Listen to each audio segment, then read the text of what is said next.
Hey. Need something?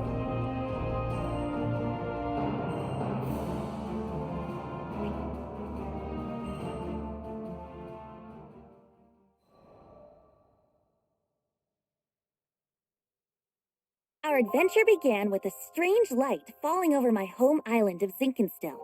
I chased it to the impact site, where I found a blue-haired girl named Lyria and a knight, Catalina. The girl was shaken, and pretty soon I learned the reason why. She was on the run from Erste Empire soldiers. I knew an unfair fight when I saw one, so I stepped up to protect Lyria from those overbearing jerks. Catalina and I fended them off well enough, but when their backs were in the corner, they released a fire-breathing hydra. It charged me, sending me flying into the tree line. Moments away from death, all I could think about was Dad. He'd been the one who trained me, and he'd done a great job, but, well, who expects their daughter to get attacked by a five-headed horror? He was going to be devastated. So, it's all over. Just as I began to sink into darkness, a gentle light enveloped my body. Lyria, wreathed by a mystical halo, was floating above me with her hand outstretched. She explained that she was going to merge our life forces. Fortunately, it worked. From that moment forward, Lyria and I would be inextricably linked. Looking into her blue eyes, I knew I had nothing to fear, not even death itself. Two people, one life, a greater whole. Lyria had taken a huge risk to save me.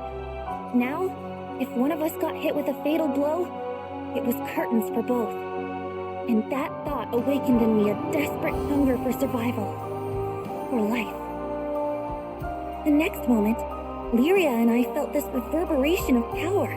The torrent of emotion rushing from me had awakened something. Darkness and flames swirled around us, coalescing into a massive dragon, Bahamut. With him on our side, we made short work of the Imperial Hydra. Now that their trump card had been blasted into oblivion, the Imperial Army had no choice but to run. Sometimes I wonder what would have happened if I hadn't chased that light.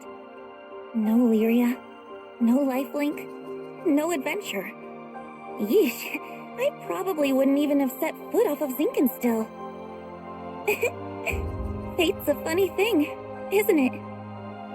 Since meeting Lyria, we've seen our fair share of joy and happiness, and pain and suffering. But the Grand Cypher crew doesn't buckle under pressure. We'll take on anything the journey throws at us. No regrets.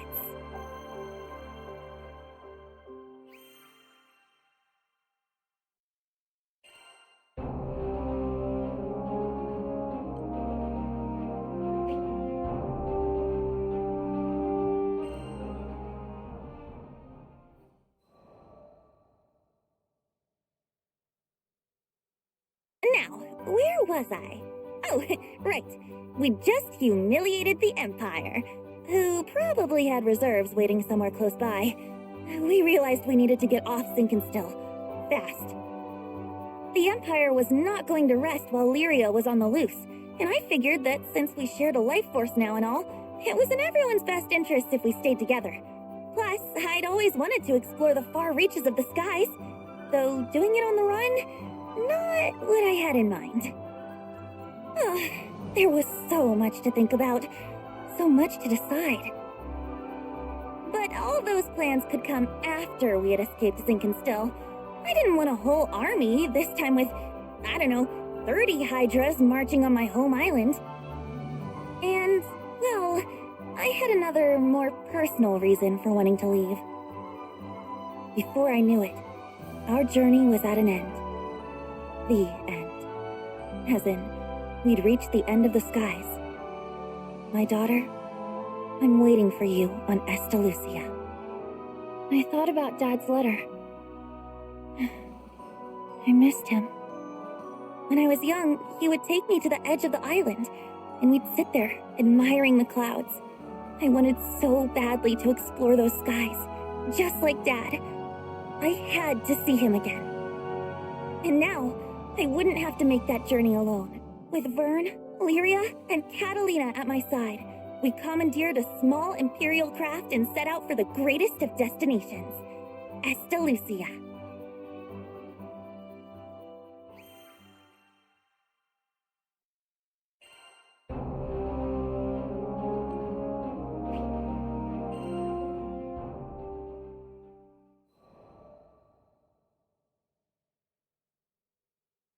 From the moment we left Zinkenstill, our adventures were hectic to say the least.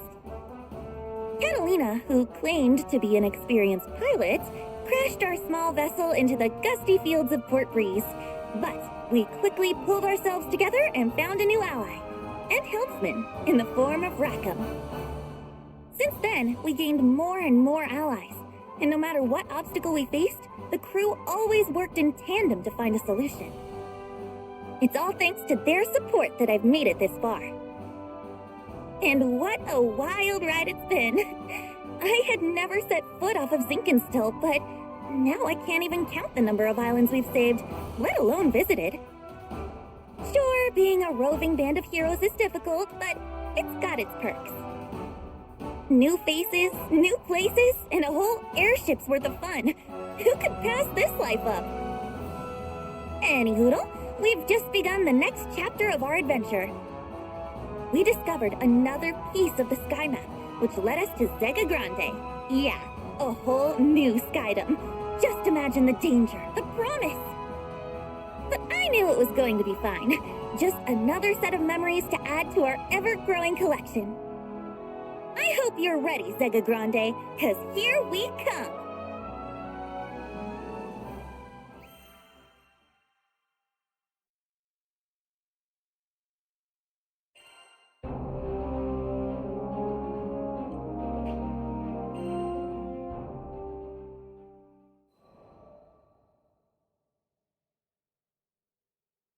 Skyfarers, we need your aid! Goblins! Goblins in Tempeel! We were at the dock in Folca, taking care of landing procedures, when a panicked old merchant rushed toward us. In between his wheezing, he explained that a shipment of relief supplies headed for Tempeel had been intercepted by monsters. Tempeel reminded me of Id and how he had totally beat our butts. It was embarrassing, yeah. But what's worse, it reminded me of losing Lyria. Tempeel, huh? Maybe this time around I can actually help out. That wasn't Vern's usual peppy tone. He was probably reliving those bad memories, just like me. I guess after you've spent as much time together as we have, you pretty much share a brain. It wasn't going to be a fun journey to Tempeel for either of us, but we were Skyfarers, and desperate times called for brave faces. Anyways, goblins. Smart, fast. That meant we wouldn't have the luxury of time. We needed to throw together the minimum amount of supplies needed for the journey and head out. I turned to Vern so we could discuss game plans, but then I saw his ears were droopy. If we're fighting goblins, then we should have them licked by lunch. Something was wrong, but with the hasty flight preparations, I couldn't spare the few minutes to investigate. Pull through it, Vern, I thought. We need you.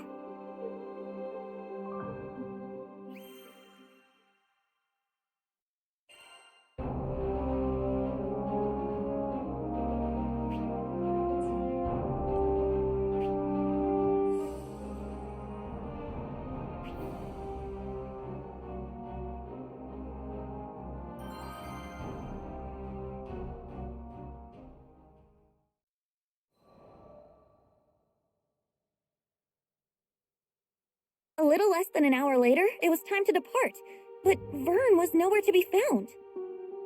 Hurry, Skyfarers! We can't waste another second! The later we got there, the more supplies would be stolen or destroyed. This could add up to weeks or even months of delays in Tempeel's restoration. Vern, I hope you're okay, bud. I was worried out of my mind, but a captain's gotta do what a captain's gotta do. I left a message for Vern with the merchant, and we set out. Goblins? I can't even fight stinking goblins! What good am I? Just a scaredy lizard who brings everybody down. Man. If only I was more like my pal, swinging swords and shooting spells. Then I'd finally be able to help out. Maybe I could have stopped Avia from taking Lyria. Maybe I could have done something. How do you live the skyfaring life without combat skills? Heck, I can't even blow sparks, much less fire. What kind of dragon can't breathe fire? Ha! I tell everybody I'm a cool dragon, but I'm just a faker. You are unworthy. You were right, Ed. I'm not worthy. Not worthy of being in the crew. Not worthy of being the captain's best bud. Oh, finally, here you are. I was looking everywhere for you. Uh-huh. What did this old dude want with me? Your captain left you a message. The crew's gone on ahead, but as an indispensable member of the Grand Cipher, they want you with them as soon as possible. And that's an order. Indispensable? That meant like VIP, right? Me? For a second there, I was about to blow it off. Like, yeah, right, my bud's just saying that. But then I remembered, this crew had always kept it real. No lies, no flattery. Yeah, we kicked butt because we believed in one another. These guys were my best friends. And maybe we weren't perfect. I mean, we lost to Id, but my bud put his captain boots on and got right back up and tried again. It was never about swords or magic. It was about always moving forward, never giving up. And more than anything, it was about being there for each other. What was I worrying about? Who cares if I couldn't fight? There are 1,000,002 ways to help on an adventure. I mean, you try questing without a cook or a healer. Hello? Merchant of Ern, do you read me? If you're done daydreaming now, I've got a ship ready to go. It was time to get a move on, or I wasn't worth my scales. Sorry, everybody. Your pal Vern is on his way.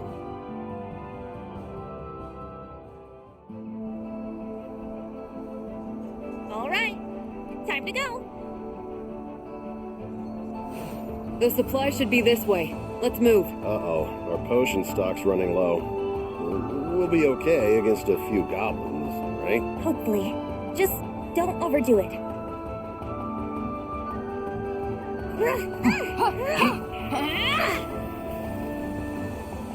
Let the rain fall. I hope Vern's okay. He was really down, wasn't he? Poor Vern.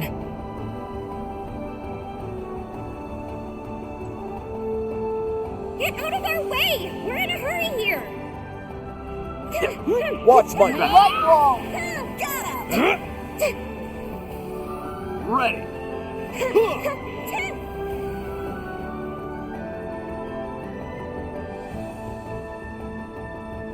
Damn, they're back for more. Right when we were about to cross the finish line. I see you! Over there, by the supplies! We have to go help them! Working! Good.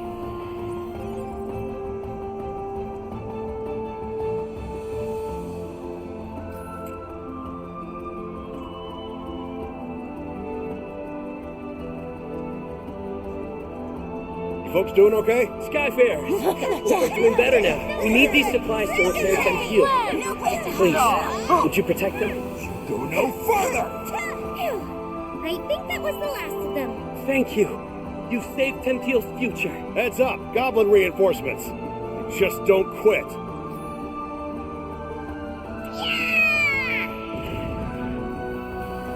Did you miss me? Took me forever to catch up. Vern, was that an explosive? When did you get bombs? Here come more of those stinking gobbles. Can you take them? Sure can. Finish! Ready for weights! Push through! I've got them. Don't mistake mercy for weakness. Shut you up! Yikes! Wyverns are coming from above! Watch your back! If those goblins manage to steal any more of the supplies, then the relief effort's good as done. No kidding. They've already hauled half our grain to higher ground. Higher ground? Sounds like a job for a cool dragon. That's a great idea, Vern. Put your wings to use. Are you sure you can manage? What if the goblins spot you? Piece of cake! I'll be back in 30 seconds or your money back!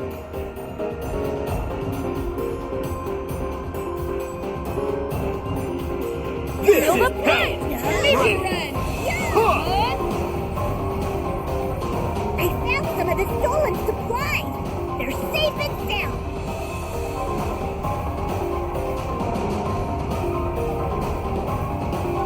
Rain of fury! Your end is known. Enchanted land!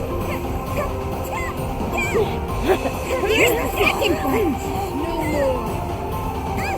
Here! Rock potion! Everyone feeling better? Thanks, Vern. You're a lifesaver. Those goblins are getting nasty! This is hell! Fall for their tricks! You do us proud. Say goodnight! Infinite wonders! Through! We got them all! Those stinking goblins didn't get a single sack!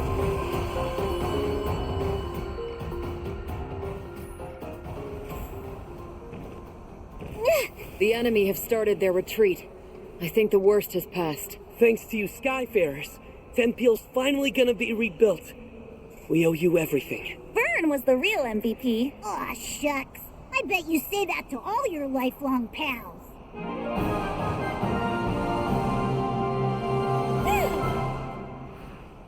We kicked butt.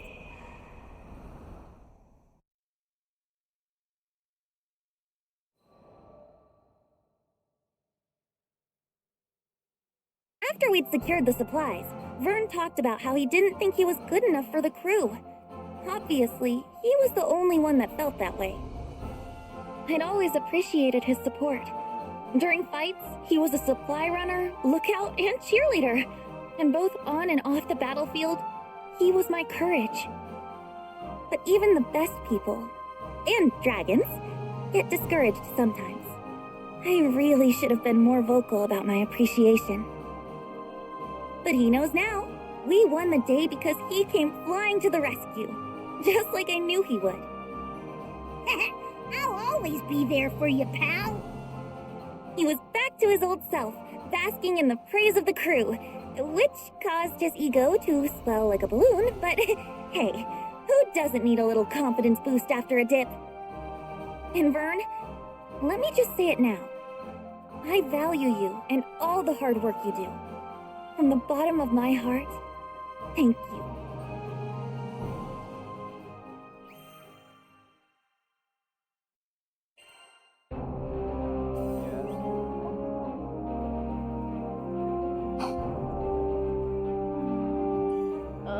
Need something?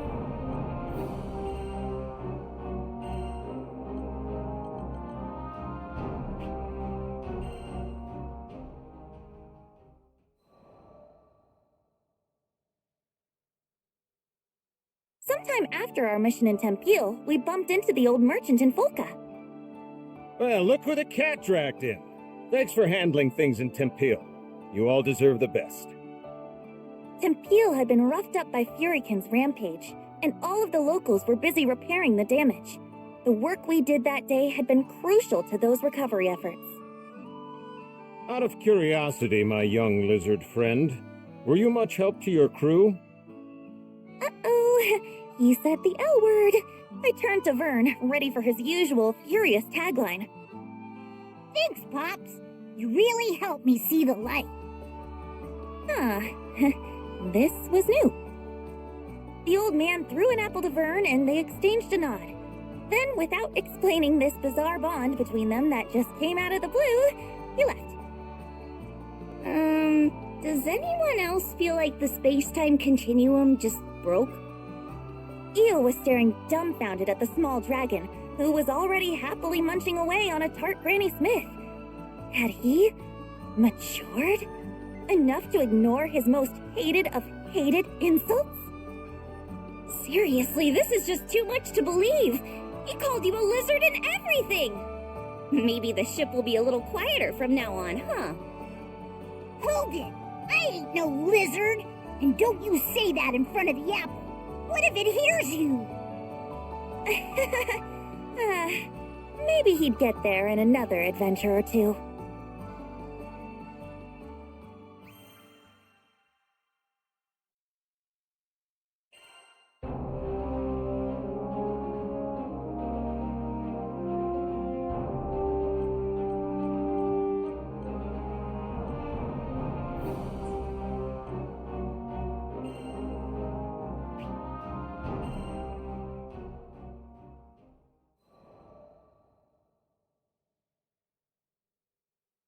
You think you know the sky and wind, but then you come to a foreign land where unfamiliar songs on the air beckon you toward the unknown. Catalina, where do you think this breeze is coming from? The wind rustled Lyria's hair affectionately as she spoke. From somewhere far, far away. Much time has passed since Lyria and I escaped from the Erste Empire and met the captain in the woods of Zinkenstill. I found myself thankful that the sky has no limit, because no matter how many journeys I've made at her side, there will always be more to look forward to.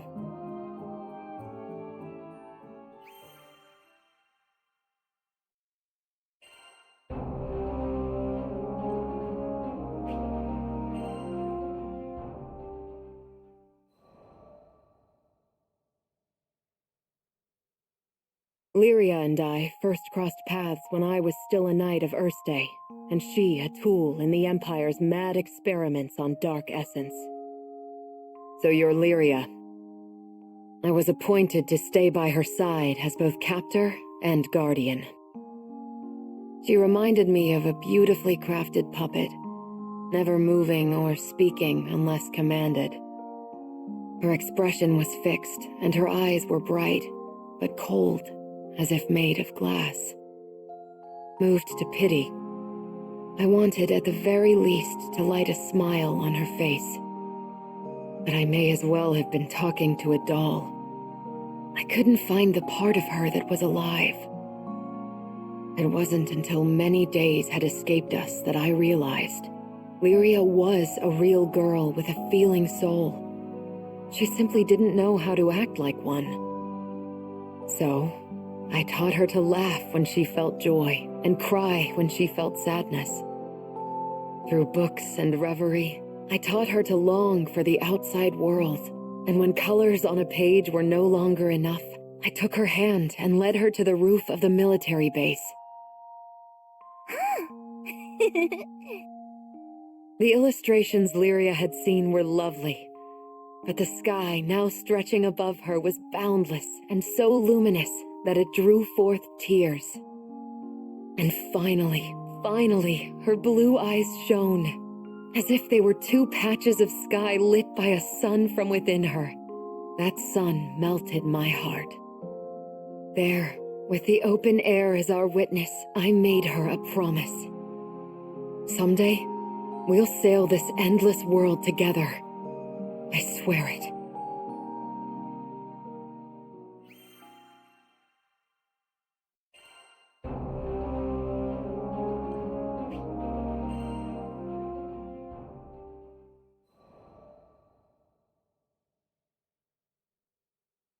As the bond between us grew, so did the cruelty of the experiments they performed on Lyria. Lyria doesn't belong here. No living creature does. The shining empire I served now became to me a place clouded by doubt. Day after day, a battle raged within me, between the knight loyal to her flag and the guardian who wanted to set a sad girl free. Then, one day, A memory of Lyria's response on the roof broke through like a clear ray of light. Really? You'll show me this endless world?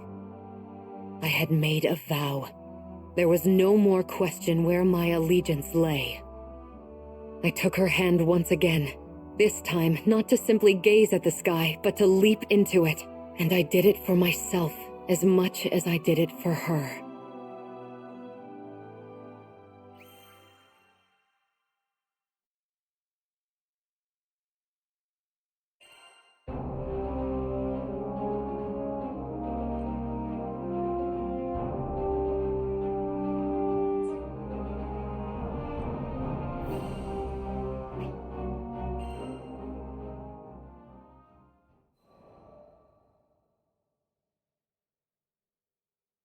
Piloting an airship ain't easy work, but whether it's plotting a windward course or conducting some routine maintenance, you can always count on experience and intuition. Ha! Just a little further! Finally, the Grand Cipher broke through the nebulous shadows and turbulent winds of the Grim Basin, and to greet us on the other end was our reward, the brilliant clear blue. It was a panoramic azure, dappled by silver-white clouds and gleaming from the light of a new day. Always an exhilarating sight to behold. And judging by the cries of celebration starting to spread across the deck, I took it my crewmates would agree. Damn, who'd have ever thought a young dreamer from Port Breeze would make it all the way out to these skies? The Grand Cipher and I, we'd gone through thick and thin together. It's a long story, but it all started on that fateful day I met the captain. I haven't looked back since. Right then, landing maintenance. Fuel stores, full. Engine, all clear. We were ready to disembark into the unknown. What awaited us in the Zega Grande Skydom? As uneasy as I was, I couldn't help but feel a teensy bit giddy with excitement.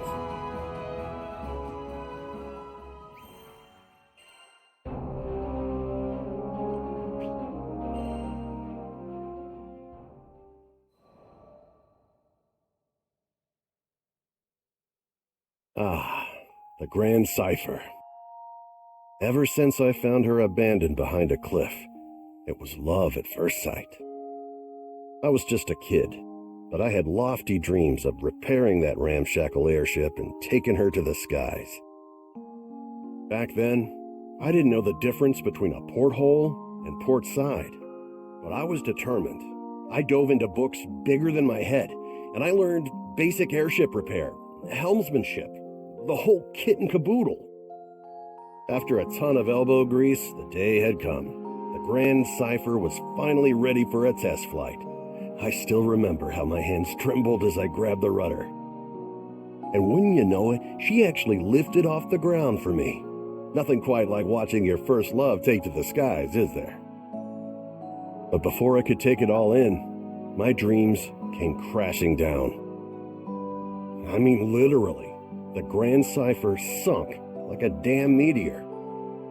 100 different things could have caused it, but that didn't matter. Years of work went kaput in the blink of an eye. Betrayed by the very skies I longed for, I was crushed. Looking back now, it sounds stupid, I know, but it really felt like I had nothing to live for.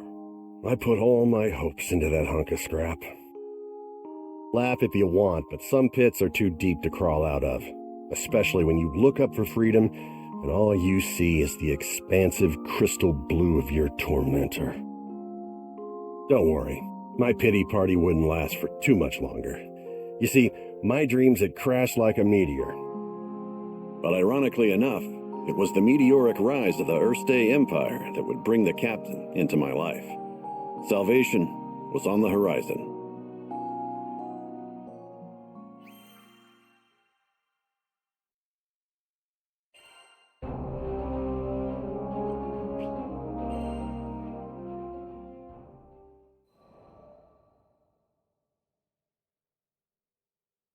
Just as I'd given up on flying, the Erste Empire had arrived in Port Breeze, and they were hell-bent on exploiting our local protector, the primal beast of wind, Tiamat. Their twisted machinations caused her to go on a rampage. Port Breeze was in peril. Fortunately, we had an ace up our sleeve. Lyria. Thing is, Lyria needed to get close to Tiamat, which meant we had to go up. And to go up, we needed to fly. I thought I'd already closed that chapter of my life when the skies betrayed me, but lives were on the line. Quick, get on the Grand Cipher! I don't know what got into me. She fell once before. Hell, I knew she might fall again. Nothing like a healthy fear of death to keep you grounded, eh? But the people of Port Breeze and my new crewmates had entrusted their fates to my piloting skills. My own fear was insignificant. All I needed to do was trust myself too. It's a damn shame it took me this long, but I'm back now and ready to face the skies if you'll have me. As the Grand Cipher's engine purred to life, I knew I would no longer be encumbered by fear. I gripped the mast with pride as I set our course directly above to the rampaging Tiamat. Lyria quelled the primal beast, and catastrophe had been averted. Not to mention, I could finally dream again. Ever since that day, I've been the helmsman for the Grand Cipher and its crew. It's been one hell of a ride. I've since formed a pact with good old Tiamat and made amends with the shipwright Primal who built the Grand Cipher, Noah. So, Zega Grande Skyda might be uncharted territory, but my role remains the same, to see our crew arrive safely, no matter the destination. And that includes Estalucia. Some folks might call reaching the end of the skies an impossible dream, but I ain't too worried. With the Grand Cipher as our wings, anything's possible.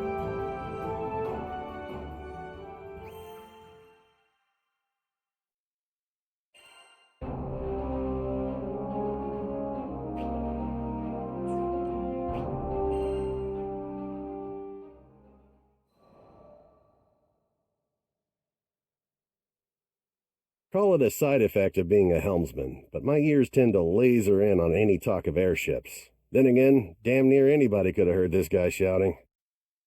No! No! You can't do this! She's still skyworthy! She can still fly! The distraught man was making a scene outside. 3 seemingly unfazed onlookers surrounded him. Between all the belly aching, I pieced together the man's story. He was an engineer, was upset that an airship called the Nautilus was set to be decommissioned. His 3 friends, meanwhile, were telling him to see reason that an old ship like that would be more useful as scrap.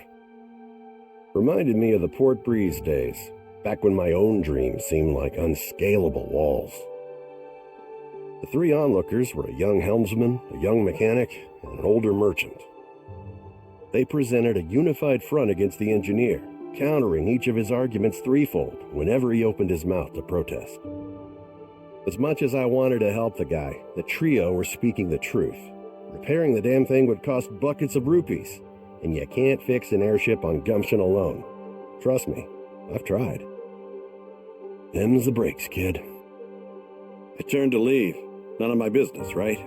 But dumb old me, I had to pause as my ears caught what he said next. We made a pact, didn't we?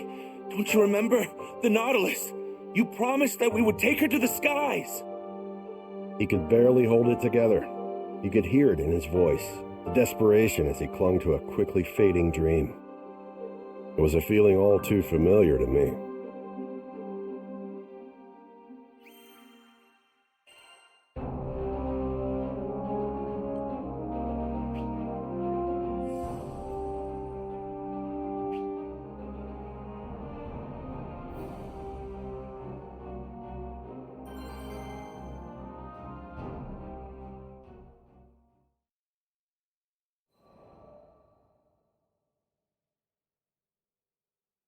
I mean, sure, the Nautilus may be old, but she's got plenty of potential. She could easily outpace any other cargo ship in the fleet, at least 3 times faster.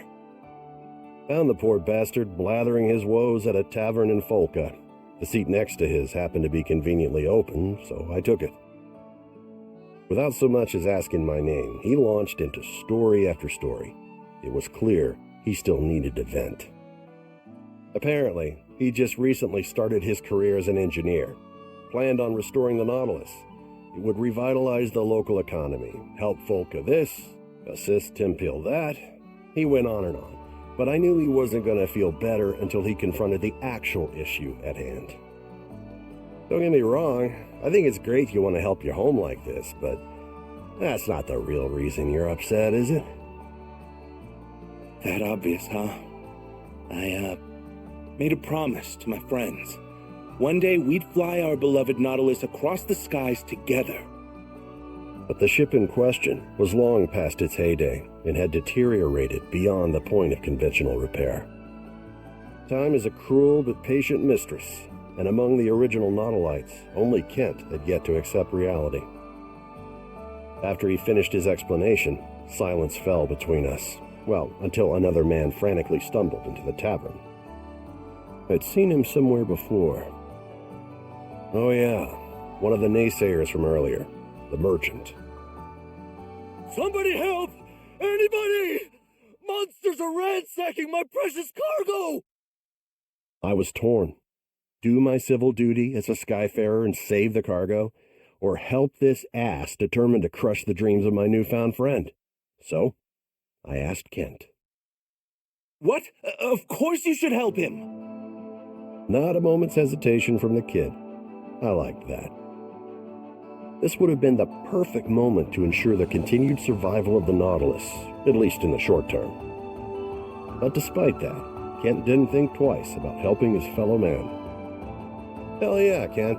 I'll see what I can do. Oh boy. Duty calls.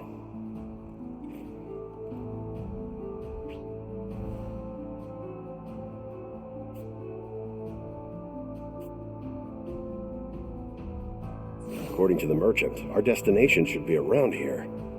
I just hope there's anything left to save. Let's get moving.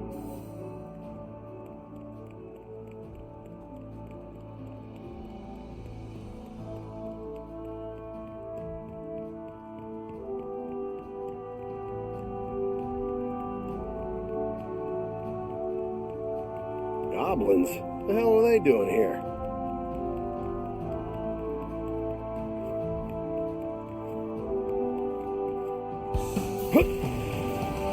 I'll say we didn't warn you. Stay calm, everyone. Pin them down. You're finished! Watch my back. Winter's reign! The grave awaits. Fall. Through. Infinite wonders! Go to Not bad, if I say so myself. Now then, where were we?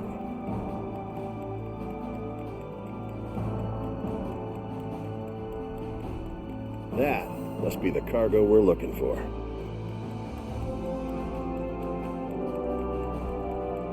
Cargo's safe and sound. Maybe. Looks like it's been rummaged through. Watch out, Rackham! We've got goblins and wyverns on our trail! It'll take more than that to dupe us.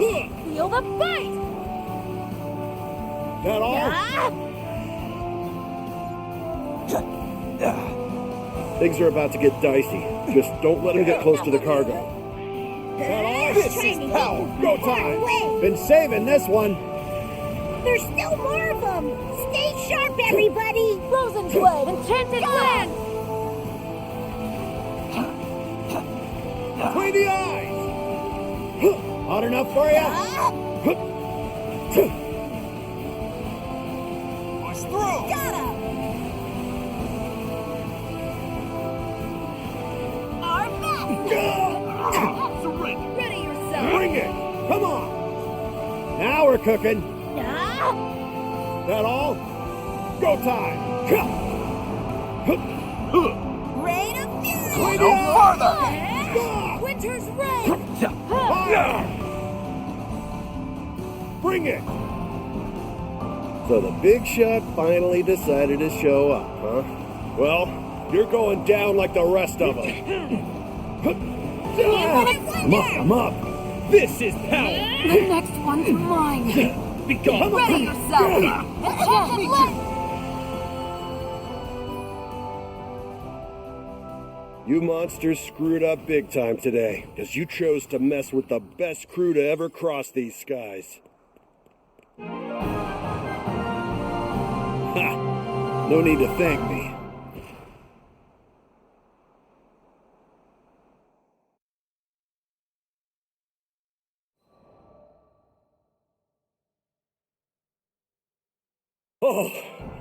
Oh, you're a lifesaver. How could I ever thank you? You want to thank someone? Thank him. I gestured toward Kent. The man's face filled with shame as the irony dawned on him. So it was you, huh? Hey, listen.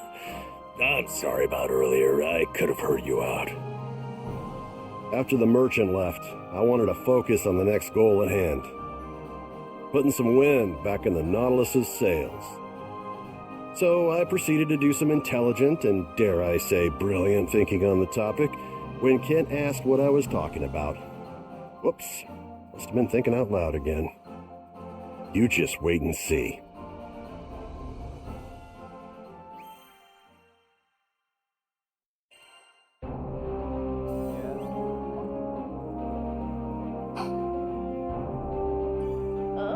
Need something?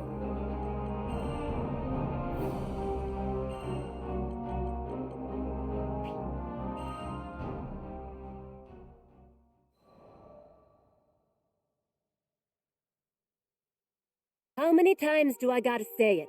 Getting parts to fix the Nautilus out here in the boonies is next to impossible. I've never been good with women. My words never come out quite the way I mean for them to. I thought maybe Miss Mechanic would be on board, but... I probably shouldn't be doing this behind Kent's back anyway. I'm telling you, I've tried everything. Sure, I'd love to see her fly again, but it's time to... get real. Right? Hey, come on. That was against the rules. How was I supposed to keep a stern attitude against that blubbering mess? When I finally got a word in edgewise, I let her know I already had the parts she needed. Picked him up here and there, across Fanta Grande and Nala Grande. Here, this what you need? I'll cut you a deal. Wait, how? Where in the skies did you find these? Caught up in her excitement, she leapt at me. Whoa, not so close, Missy. Of course, she paid me no regard. It was the parts she had her eyes on. Some modifications here and there, I could... Yeah. I can't believe it. The dream is alive. Yep, the dream was alive. She didn't have to say it. The look on her face was enough. All that hubbub from earlier was nowhere to be found. After forking over the payment, she happily took the spare parts off my hands. She also made sure to plant a big fat kiss on my cheek before scurrying off. Sheesh, at least warn a guy beforehand, right? Women, I swear. In any case, the winds were starting to blow back in their favor.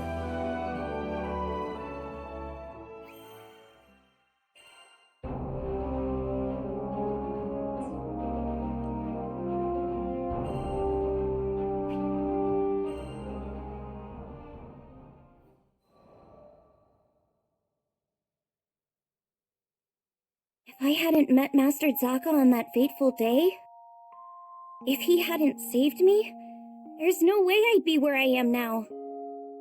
I'm from the Vault's Duchy, where the weather's sweltering all year long, thanks to a river of lava that flows through the island.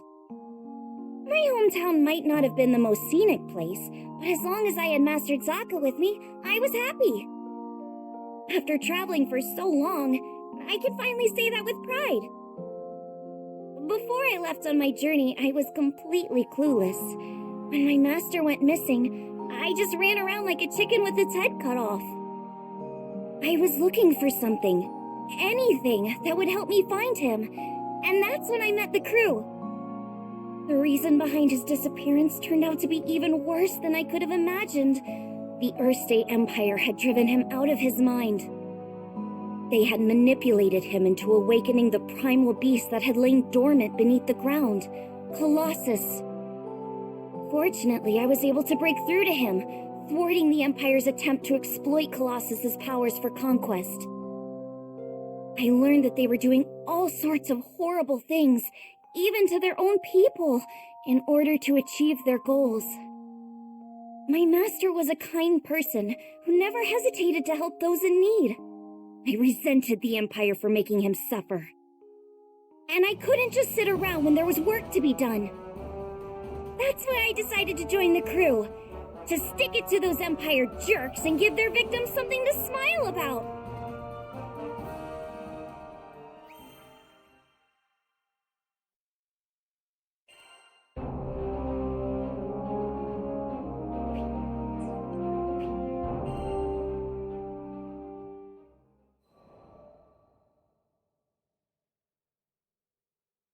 A few years before I met the crew, I lost my parents to an epidemic. I mourned their deaths for who knows how long. I could barely even bring myself to face reality each morning. With no living relatives in vaults, I was like a ship adrift at sea. I had nowhere to go and nowhere to belong. Until one day, my master reached out his hand to me. I was so depressed I just kept staring at the ground. That gentle smile never left his face as he asked me, "Why do you look so sad?" There was something in his voice that made me look up. When I did, a beautiful bouquet of flowers appeared in his hands, seemingly out of thin air. I had no idea how he'd done it, but I knew it must have been some kind of parlor trick. But he insisted it was magic. What a goofball, right? Saying that when he can use real magic. But it was just the magic I needed at that moment. Beautiful and kind. He went on to show me all kinds of incredible spells, the likes of which I'd never seen before. Watching him made me smile at a time when I thought I'd forgotten how. My master would always say that magic exists to make people happy. Something about that spoke to me. It made me want to become a mage just like him. So I signed myself up as his disciple, begging him to teach me magic. I'll never forget how happy I was when he told me I had talent. After all, if he was right, that meant I had the potential to make people smile too.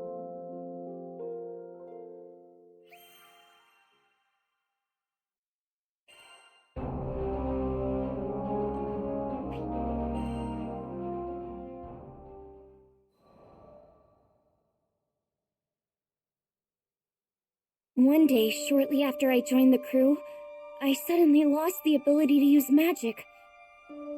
No matter how many times I tried casting a spell, nothing happened. I had no clue what to do. The rest of the crew thought Master Zaka might have the answers I needed, so we set sail for vaults. It'd been forever since I'd been back home. My master was thrilled to see how much I'd grown. I opened my mouth to ask him about my problem, but when I saw how happy he looked, I just couldn't bring myself to do it. I promised him that I'd come back as a great mage, but there I was, unable to cast even a single spell. The last thing I wanted was for him to be disappointed in me. Around that time, an epidemic returned to vaults, the same disease that had claimed the lives of my parents. Wanting to keep it from spreading any further, my master headed to the clinic to speak with the people who'd been infected. But he ended up getting sick too. The source of the epidemic turned out to be an evil spirit that revealed itself to us right there in the clinic. I immediately confronted it. That rotten creature had already taken my parents from me. I wasn't gonna let it take anyone else. Determined to make it pay, I raised my staff, but nothing happened. I'll never forget how it felt to watch, helplessly, as my parents' killer got away. The crew gave chase, but I continued to stand where I was. Without my magic, I didn't see the point. I'd just end up getting in the way. All I could do was watch as my master suffered, withering away. Nothing had changed since the last time. But you know, it wasn't all bad. In search of a solution to my magic loss at the local library, I happened to come across a beautiful golden staff, one left to me by my mother. That's when Master Zaka revealed that my mother had been a mage too. On the verge of tears, I clenched my staff tightly in frustration. My beloved home and master were being threatened by a disease-spreading spirit, and there was nothing I could do to stop it. Just as I began feeling completely hopeless, the staff began to glow. Somehow I could feel it encouraging me, empowering me. So what if I couldn't use magic? Surely there were other ways to help everyone. Unable to stand around doing nothing any longer, I ran off to find the crew. When I finally tracked them down, they'd already been rendered powerless by the disease. That left me as the only person who could fight. There wasn't a second to lose. It was that moment when I decided I was done running away. I'd promised myself a long time ago that I was going to use my magic to make people happy. Filled with newfound resolve, I heard a voice coming from the staff. Is that you? The voice told me to visualize the power flowing through me. As I did, I could feel magic welling up inside me, flooding out from deep within. With my mom's help, I was able to defeat the evil spirits. As soon as it was gone, I erupted from my staff.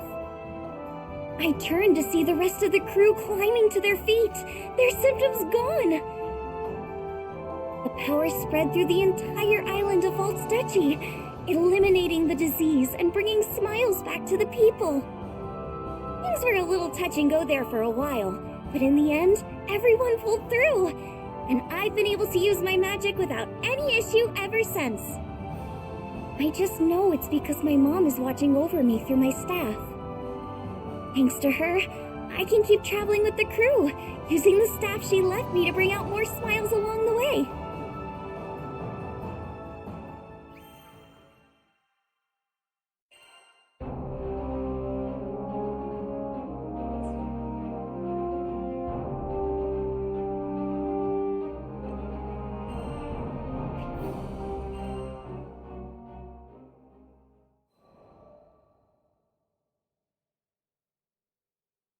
I once gave up being a skyfarer. Also, I could take up arms to protect my home island, Auguste. Man, she was special. You see, there aren't too many places in Fana Grande with oceans, much less ones as gorgeous and pristine as Auguste's. And I'd be damned if I stood by as the Erste Empire sullied its waters with the byproducts of their weapons research. It goes without saying that I enlisted. Good thing, too, because it was in the midst of the ensuing war that I met the Grand Cipher crew. They helped us, the local mercenaries, I mean, take a stand against those Imperial punks. It wasn't a picnic, but we weren't gonna go down without a fight. In the end, the war wasn't decided by either side, but by the patron deity of the land, Leviathan, who damn near drowned Auguste in a fit of rage. Anybody's troubles would have seemed small compared to a battle like that, huh? Well, not long after, as if irony was waiting to bite me on the ass, my estranged daughter showed up out of the blue. I know what you're thinking. What kind of parent wouldn't rejoice at seeing their child again? But it's complicated, and it's all my fault. Man, the way Apollonia looked at me, like a wolf staring down her bunny-eared breakfast. I couldn't face her. But this crew, there was something about their vitality, you know? Here were these young'uns standing against impossible odds and coming out stronger for it. Maybe if this old man took good notes, he could eventually have an honest conversation with his own baby girl. So, I asked to join the crew and took up a life of skyfaring once again. The next time my daughter and I met, I wouldn't let fear and regret keep me from moving forward.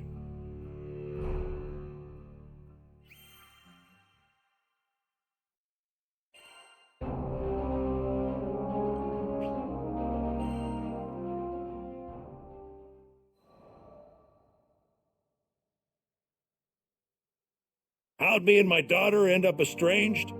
Well, the first thing you need to know is that my wife was stricken by a terminal illness. I refused to listen to the doctors. Terminal my foot.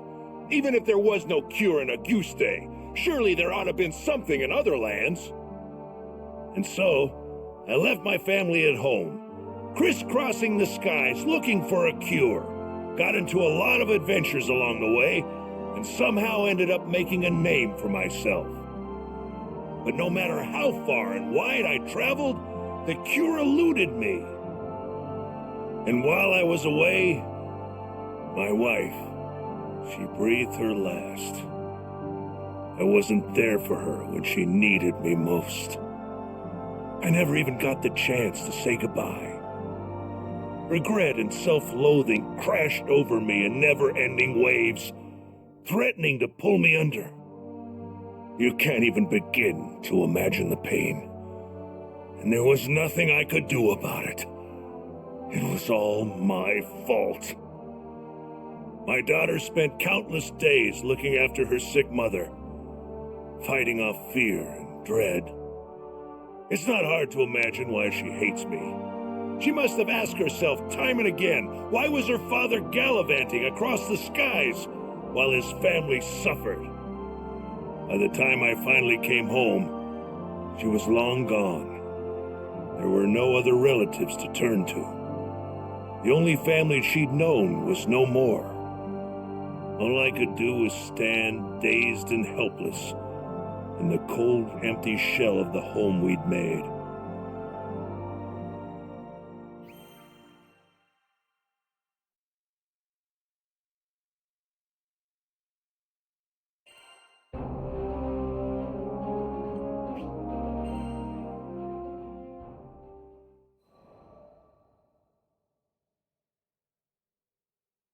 After that, 15 years passed. I met the captain, and through my travels with the crew, reunited with my daughter. This might surprise you, but we didn't have a tearful, touching father-daughter reunion the second time around either. I spent so long telling myself that the next time we met, I'd face up to my past. But when the moment came, I froze.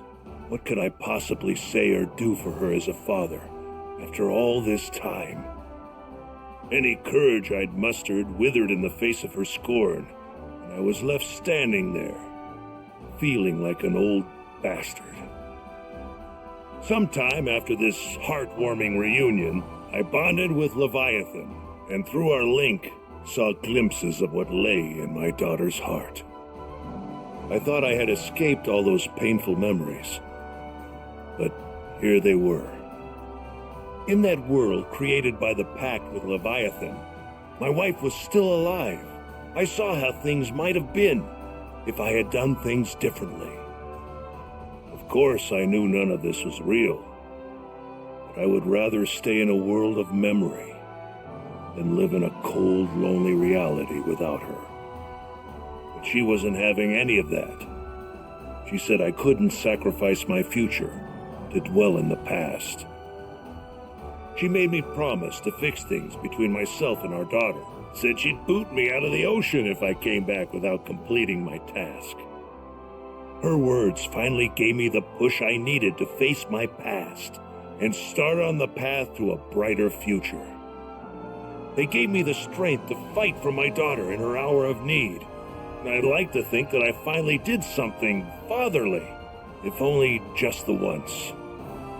Of course, I don't expect our relationship to be mended with one conversation or act of bravery. But little by little, I think we're getting there.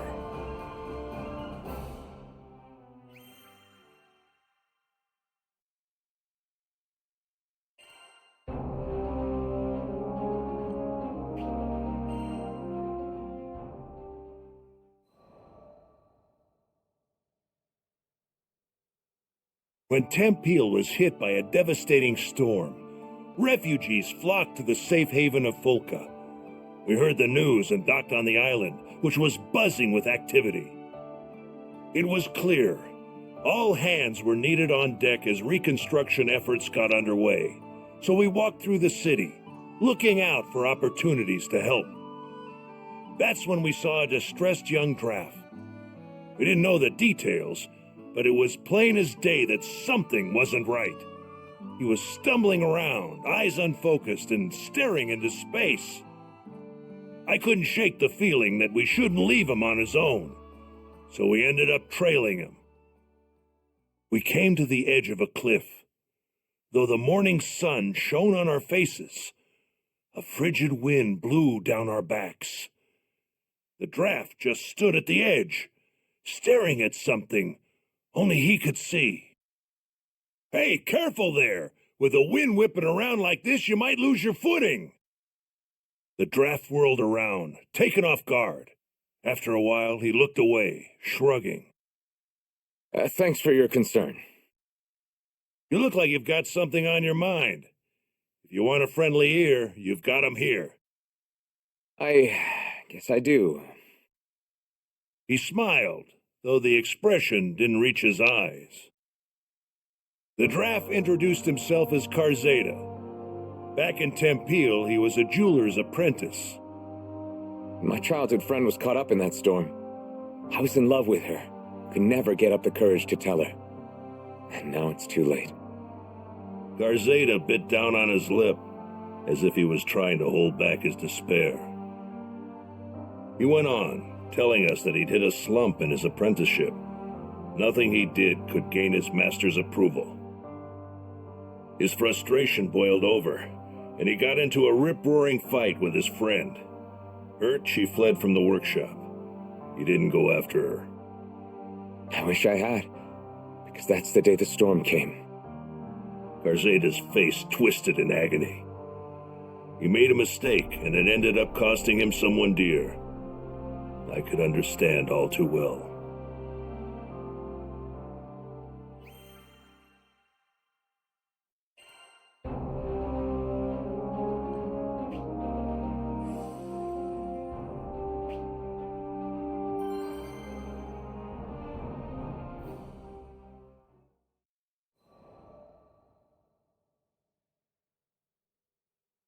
Karzeda stared at the sunbeams as they illuminated the cliffside.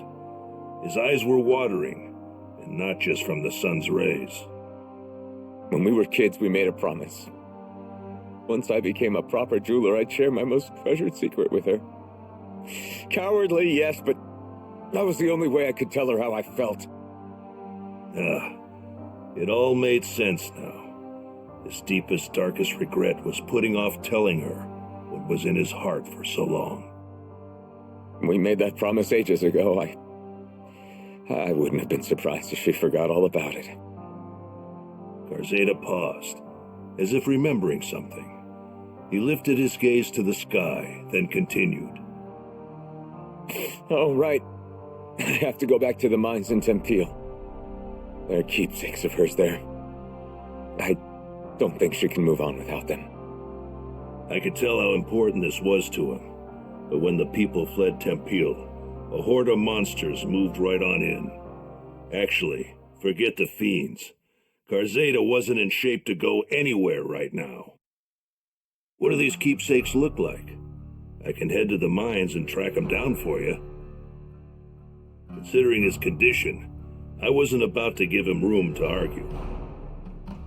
Besides, I know all about not being able to share the important stuff with a loved one while there's still time. There's so much I didn't get to tell my family. Even now, thinking of our old house makes my heart ache something fierce. That day, there was no one to greet me when I opened the door. Seeing the cold remains of my home tore open a void in my heart. But you know what? I managed to keep going because my friends were there for me. This time it was my turn to support someone who needed it.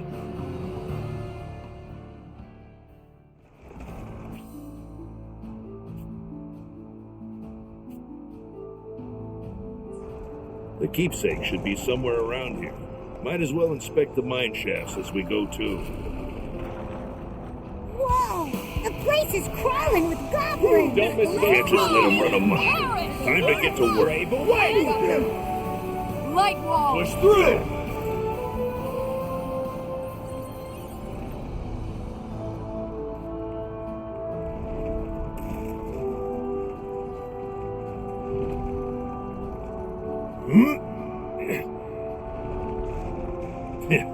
They act like they own the place. Sorry, but you're gonna have to move.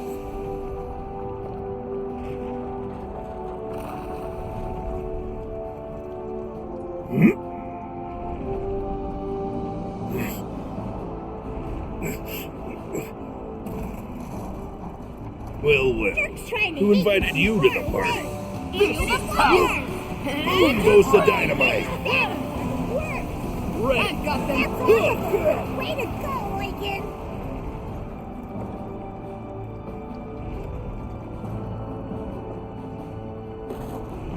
Watch out! That one's got a bow! No place to hide! Mine! Pin them down! You picked the wrong guy to have a shooting contest with. Carzada's counting on us to find those keepsakes.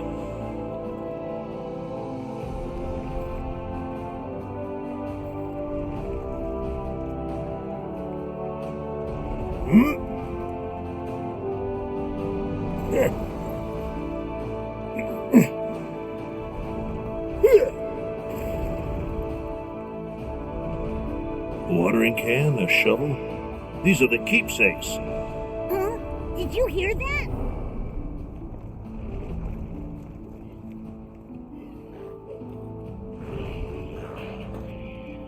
Whoa! Look at the size of that one! Enchanted lands! Pin them down!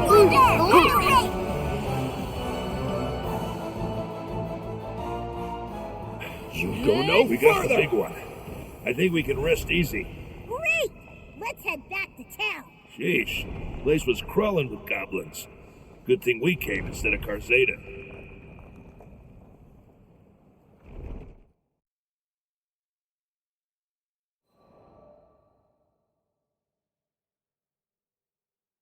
Carzada said his friend loved flowers. Tempeal's soil was harsh and didn't lend itself to flora, but her dream was to grow a variety of flowers and let them bloom all over the land. Knowing how much her dream meant to her, Carzada wanted to bring her gardening tools back and place them in front of her grave. His hands were trembling when I passed them over. Thank you. Thank you so much. He was so choked with emotion that each word sounded pained, like thorns sticking in his throat. I kept my eyes on him. It felt like if I looked away for even a second, he'd fade into the great blue beyond. He was still grappling with his hurt. You wanted to say goodbye to her properly, right? Come on, I'll go with you. I slapped him on the shoulder, silently willing him to pull himself together. I appreciate that. Thank you. Carzada hugged the tools tightly against his chest, his teeth biting down hard on his lip. It broke my heart, seeing someone so young deal with such overwhelming tragedy. The least I could do was help him see this through.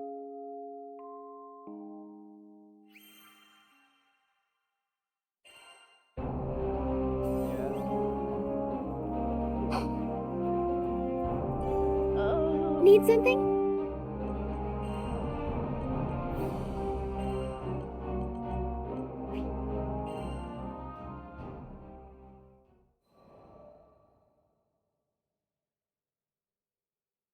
Just as we arrived at the cemetery, the clouds opened up, unleashing a torrent of rain. The blue sky was gone, painted over by a steely, unforgiving gray. Looking around, I saw that there were others paying their respects at different plots. Like Carzada, they probably lost loved ones to the storm. As soon as he laid eyes on the mound of earth in front of him, the dam broke. Carzada's shoulders heaved with his sobs.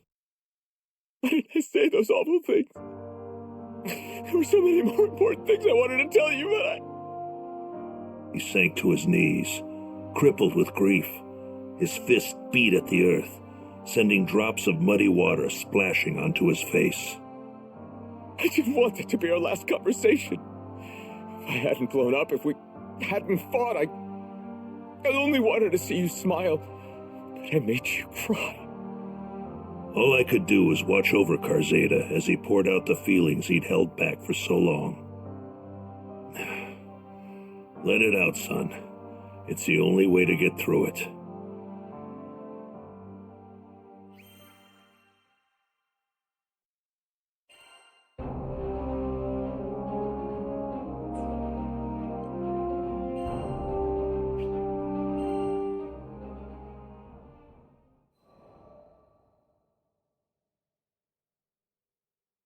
Zega Grande, the forgotten skydom. As I gazed into its perennial blue, I reflected on my last time here, during my travels with him. My memories of this place were distant, yet unforgettable. Have you been here before, Rosetta? Perhaps I have. Who can say? Eventually, I'll share my tales of the captain's father and our journey together.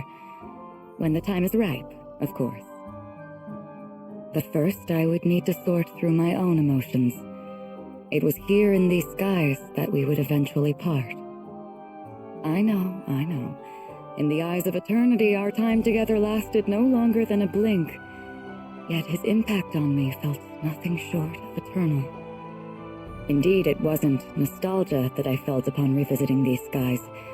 Rather, it was the significance of this place and all that transpired here that weighed heavily upon my heart.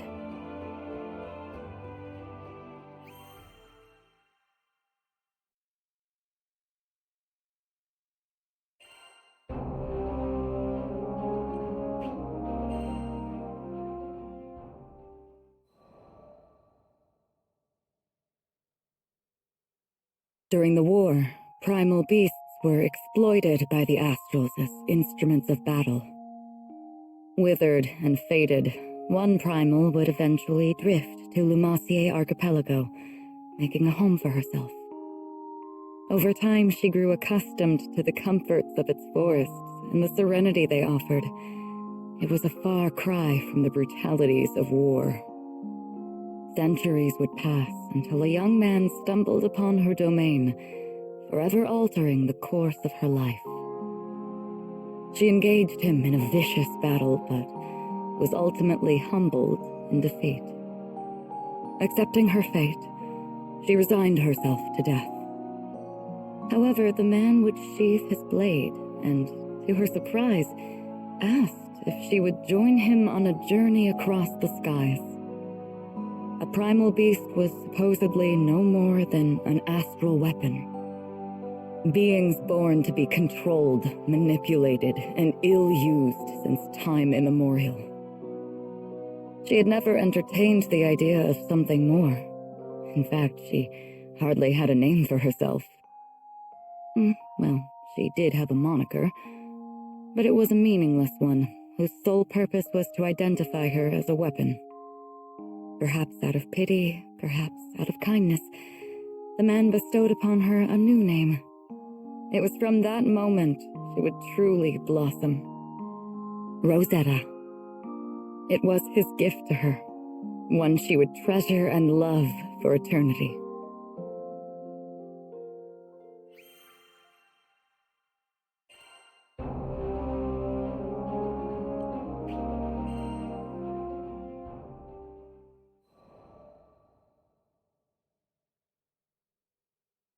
With every union comes an inevitable separation. When his journey neared its final chapters, as he took up arms against the god of destruction, I returned to the forests of Lumassier. After my return to the archipelago, I briefly longed for his companionship, but the flora and fauna kept me company. Decades came and went, and one day I would encounter yet another young visitor to the island. There was no mistaking it. This was his offspring. I realized at that very moment the time had come. He had entrusted this child to me from the ends of the skies. My heart swelled, but I concealed my excitement, flashing naught but a smile at the young captain. I would join the up-and-coming Skyfarers crew on the Grand Cipher for another journey across the skies, this time as a bystander.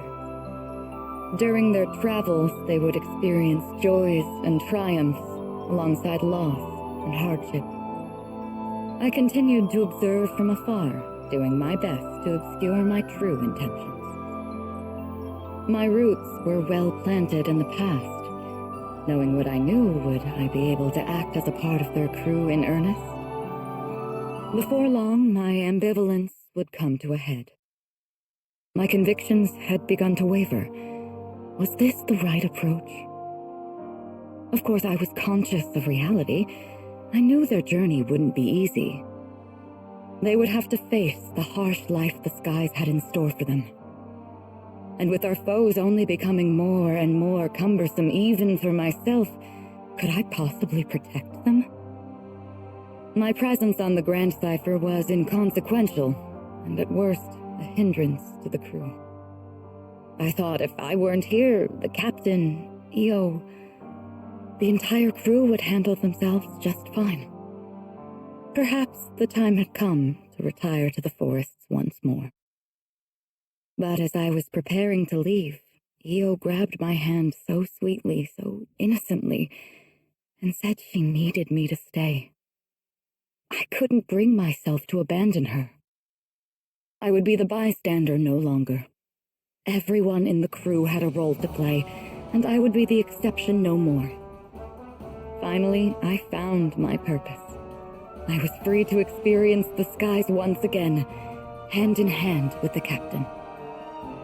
It wasn't duty or obligation that anchored me to this crew. It was love. And I promised to always protect them. I would leave no regrets in the skies. Thus, our journey continued. Only this time I felt that I was a true member of the Grand Cipher.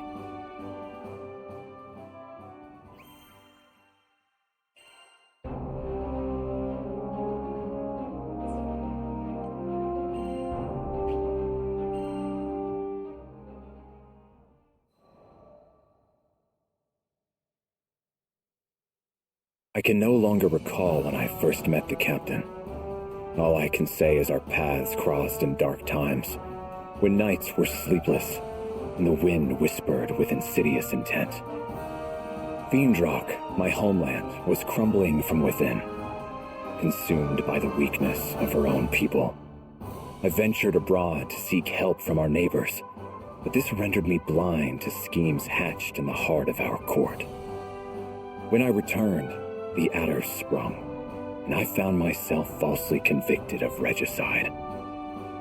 Disgraced, I fled the kingdom and wandered for a while in the pathless wild. Perhaps I would still be there, slowly fading into the shadow, had the crew of the Grand Cipher not come for me. The captain never once doubted my innocence, led me back to Fiendrock, and cleared my name. My honor was restored. Thus concluded the greater part of my tale, but the Grand Cipher's myth was just beginning. I joined the crew to see this story unfurl. Our journey, like all great journeys, has passed through both sorrow and joy. We have traversed the wilds, crossed kingdoms forgotten, and met all sorts of folk. I've always found the meeting of people to be miraculous. Throughout the course of history and on into the future, there have been and will be at least as many people as stars in the sky. For any two souls to come together is as wondrous as looking up into the night and seeing your image set against the velvet and winking lights. I do not know if it was fate that brought me and the captain together, but I do know I will never meet such a person again. I intend to sail with the crew to whatever end, even to the bottom of the skies.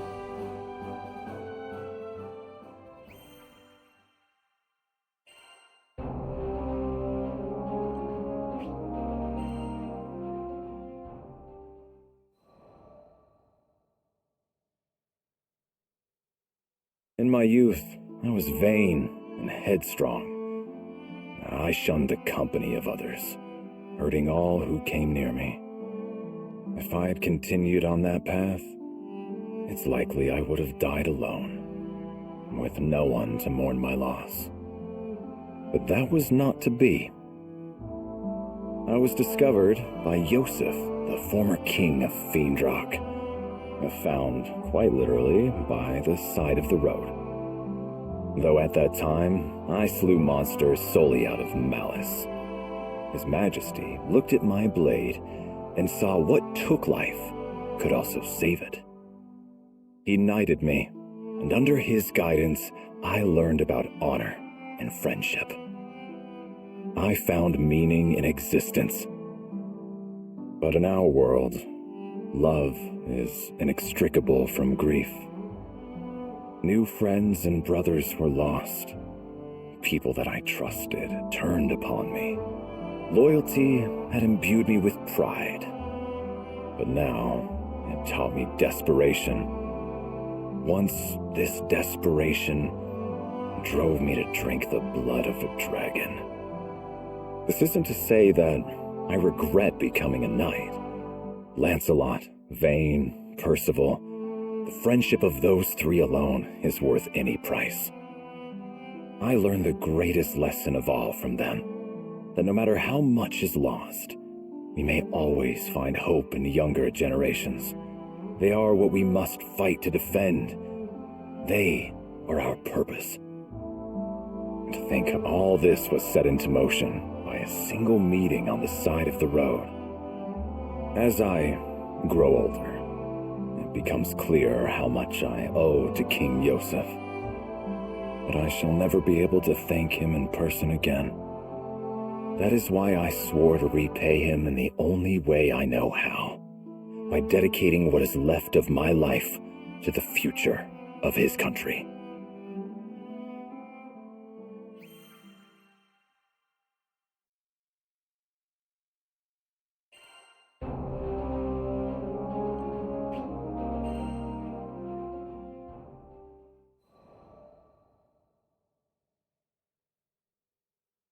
I know King Yosef would not want me to grieve overly much for him, but he turned me from a vagabond into the captain of the Black Dragon Knights. Under his rule, the base were ennobled, tall towers were raised, and withered fields burst forth into color. He might have done much more, had traitorous hands not cut his life short. The royal consul Isabella, covetous of his power, killed the king and smeared the guilt of it on me. Unable to prove my innocence, I was forced to flee the capital. For weeks, I was hunted by soldiers I had trained by my own hand, Lancelot foremost among them. My name was now reviled, scrubbed like a stain from the halls of honor. But this caused me little pain, for I never hungered after fame or titles. I served the crown because I loved my country, the same reason for which King Yosef wore it. Even as his body was broken and he lay on the threshold of death, he called only for the mending of Fiendrock. I would not let our home waste away under the shadow of Isabella's ambition. I returned to the Marches, where I dwelled in secret, gathering information. I worked alone, and even Lancelot was kept from my counsels. I did not tell him of my innocence, nor why I sought to cut out the now festering heart of our court. My silence was not due to a lack of trust. It would have been impossible for me to reach Lancelot unseen. Any attempt at communication would likely have ended with my arrest. But even had there been a clear path to Lancelot, I would have kept to myself. Lancelot was and is still young, and young minds are easily molded. If I was to leave the protection of the kingdom to him, I needed to be sure that he was more than just clay, that he had an uncorruptible, ironclad core. I needed to be sure he was not the type to blindly follow orders or emotions. He wavered, as we all do, but fortunately, he was not alone. He had the support of his childhood friend, Vane, and of the Grand Cypher's captain. They were his light and anchor, and with their help, Lancelot navigated the swirling tides of intrigue and arrived at the shores of truth. We were thus reunited, and together delivered Fiendrock from Isabella's clutches. I had fulfilled King Yosef's last wish, and Lancelot had come into his own. It was time for me to step down and place the country in the hands of the young. And so it was that I put the rolling hills and bright walls of my home behind me and embarked on a journey of discovery across the skies.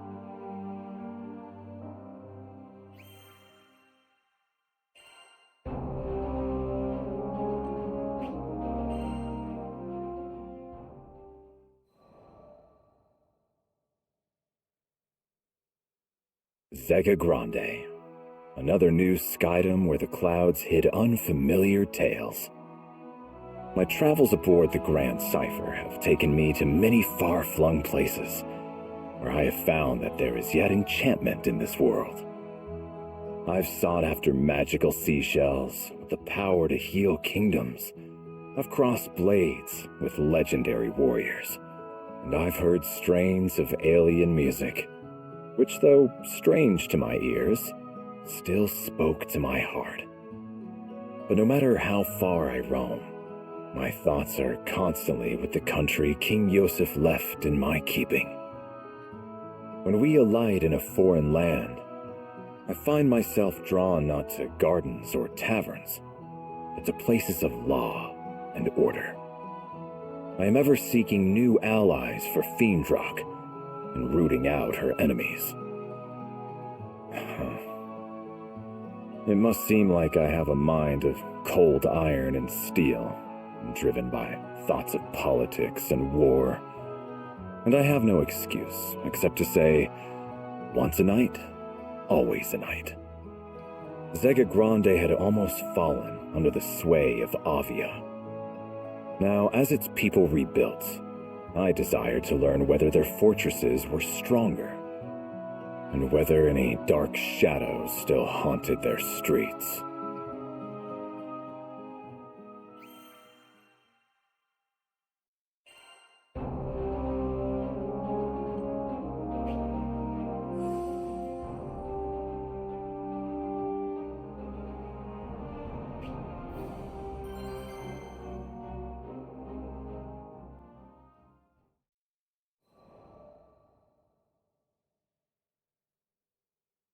What you doing, Siegfried? Vern appeared at my shoulder one day as I was walking through Seed Hollow. I'm gathering intelligence. The dragon wrinkled his snout. Man, you're a workaholic. He wasn't incorrect. I did want to lay aside responsibility and stroll unburdened in the sun, but I couldn't rest easily when duty called. Hey, what if I helped? 2 weeks are better than none. Vern was indeed light and fast, but I found it easier to scout alone. Come on, I know how to handle myself. You certainly do. If anything, I felt that the captain, Lyria, and Vern were strong beyond their years. That they had been forced to grow up too fast. All right, Vern, be my guest. Finally, something to do. Agent Vern is on the job. Vern twirled deftly in the air. So, what exactly is the job? What kind of intelligence you looking for? It's a little abstract. I would like to learn about the values of this country. Why it was founded, for example, or what would cause its people to go to war. For nations with similar values are often quick allies, but nations with conflicting values find themselves enemies. Yeah, Take Fiendrock, for example. Our king and people stand for fellowship and peace. If we were to find out that the leaders of Seed Hollow, on the other hand, favored conquest and power, then we might expect trouble. What, kind of trouble are we talking here? Don't worry. I gave Vern what I hoped was a reassuring smile. I am not here to conduct a coup. I only seek information to bring back to Fiendrock, which may help in matters of diplomacy. Diplomacy? Well, that's way above my pay grade. Oh, dude, I think something just happened over by the gate. I see a bunch of soldiers running that way. With 2 flaps of his wings, Vern lifted himself higher into the air and hovered, squinting against the glare of the sun. Seed Hollow's military force. This may be worth looking into. Come. Right behind you. A group of onlookers had gathered by the gate, speaking in loud, excited voices. A monster hunt, huh? Let us follow them. We may learn something useful.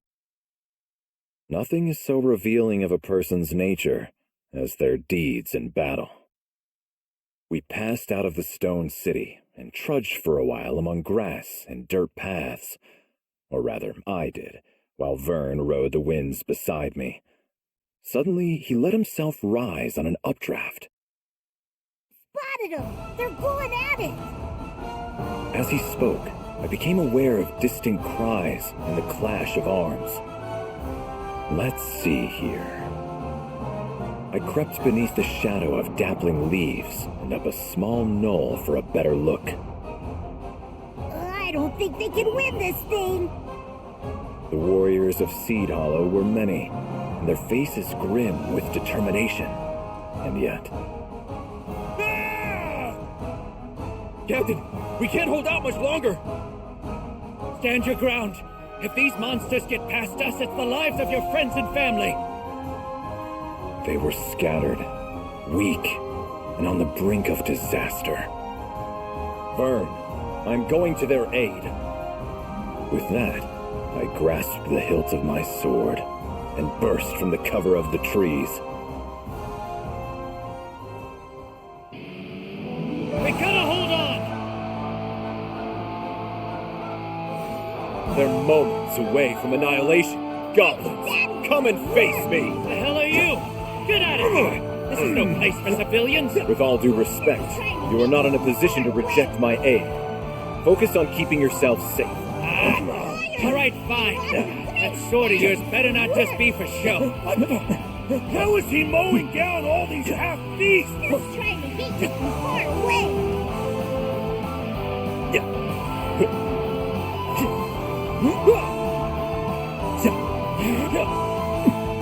I don't think you can take much more.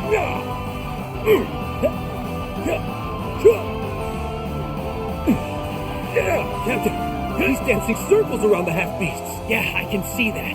Stop gawking and tend to the wounded. We're gonna make it. Heads up! Got monsters coming in from above!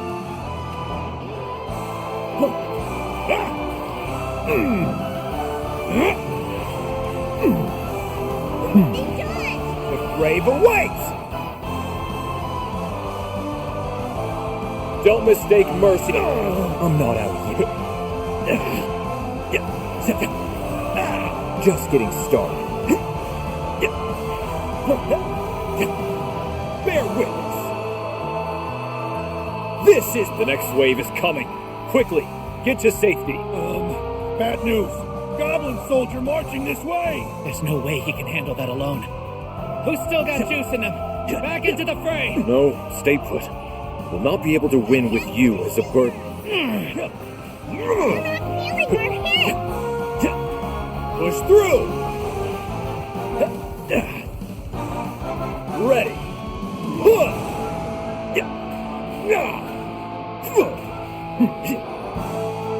Your end is He's nigh! trying to hit you from far away! Good hit!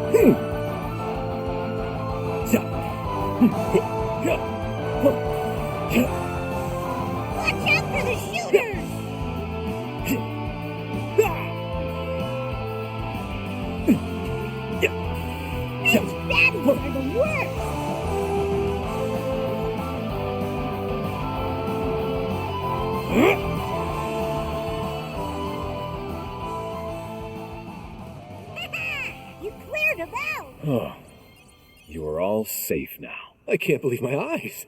Is that guy really human? We could have handled them alone. You know we could have. Think of how hard we've trained.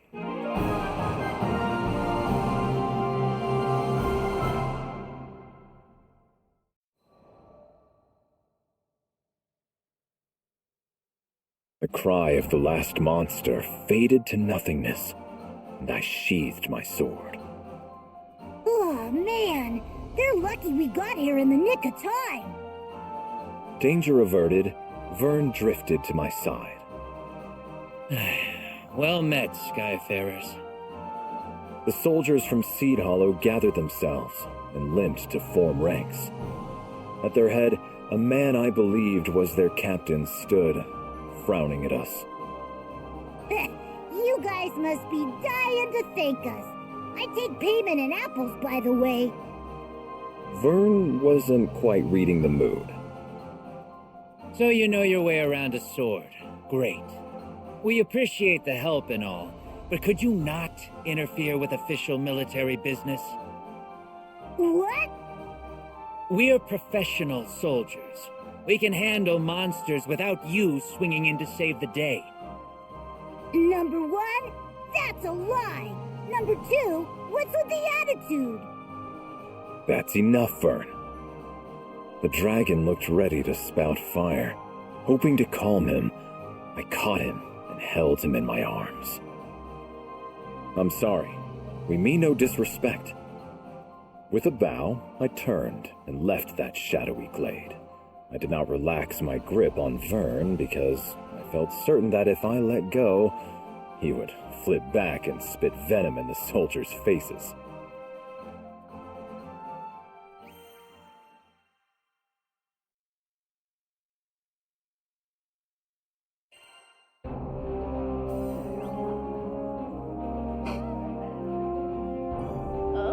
Need something?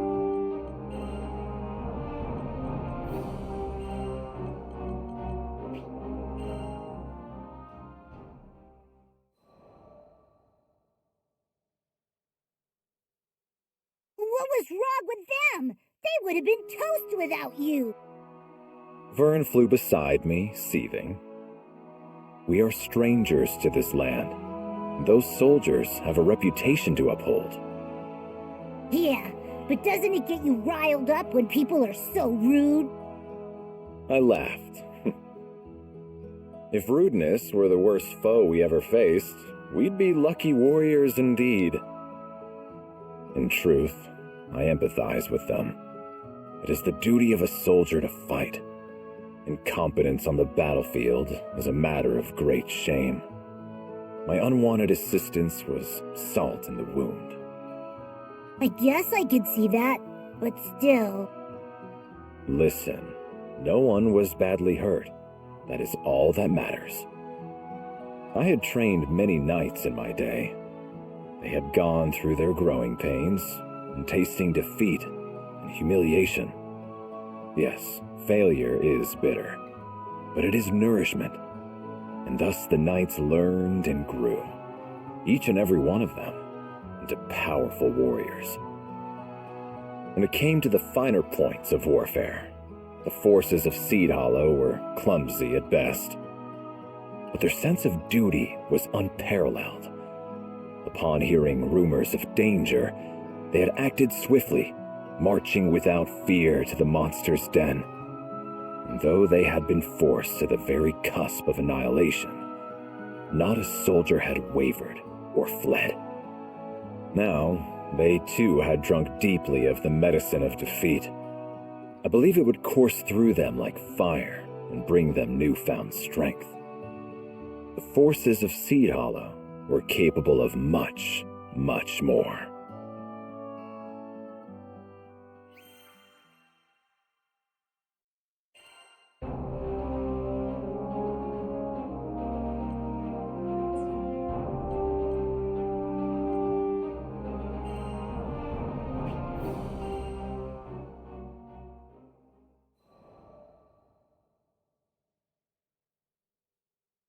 When people ask me why I joined the society, I always give them the same answers. To get my hands on sick weapons, because the work was fun, and because I liked busting my butt and actually getting rewarded for it. Sure, the society talked a good game about spreading freedom and protecting the Sky Realm's peace, but it wasn't like I ever set out to be a hero. But hunting primal beasts with badass seal weapons? Sign me the hell up. Too bad there weren't enough weapons to go around. Only the best of the best become weapon contractors. Of course, I knew from the start I was contractor material. Wasn't long before I was making a pact with the Spear of Arves. What a hot little number. Now, did I feel bad for those who didn't make the cut? Yeah, a little. But I earned my position, and no one was gonna take that away from me. It wasn't about becoming rich or famous. It was about proving my worth. I don't like being undersold or underrated, you know? Best part was, as a weapon contractor, I had dibs on the deadliest missions. And those were perfect for showing everyone what I was made of. And damn, did the society have its fair share of enemies. The worst of which was an evil coalition we simply called the Foe, who only seemed to care about sowing chaos. As soon as I became a contractor, I was thrown into battle with the Foe. Talk about out of the frying pan and into the fire. My orders were explicit. Eliminate on sight. There were some days when the bloodshed took its toll on me. But then I'd remind myself that these villains were out to wreck the skies. When I wasn't putting bad guys into the ground, I hunted primal beasts to gather their battle data. See, seal weapons aren't just good at taking down primals. They absorb their powers, too. That's what makes our vest so special. The more primals it crushes, the stronger it gets. Imagine how unstoppable I'll be once I supercharge this bad boy. So, to recap, my average work week looks like this. Slay foes and primals, get paid, then splurge all that cash on my days off. Look, if you're gonna work hard, you might as well play hard, right?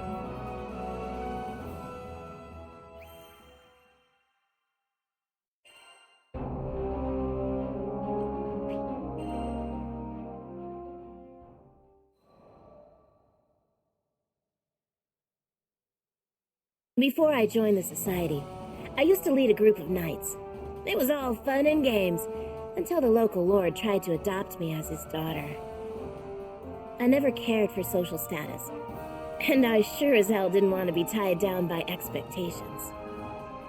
My life, my reins. So I said so long to my compatriots. It was nice knowing ya. But if playing by my own rules was so important to me, then why'd I throw in with the captain's crew? Well, I didn't do it just for funsies. My master plan was to have the crew members join the society too, which would have bought me a ton of brownie points with the higher-ups. But journeying with the crew changed me. I met people from all walks of life, and I grew as a person. I started thinking I'd be better off following the crew instead of the society. I'm a natural-born fighter. Maybe I could put myself to better use elsewhere. Because honestly, becoming a contractor wasn't my main reason for seeking out the society. In the end, I just figured they were the organization that offered me the most freedom.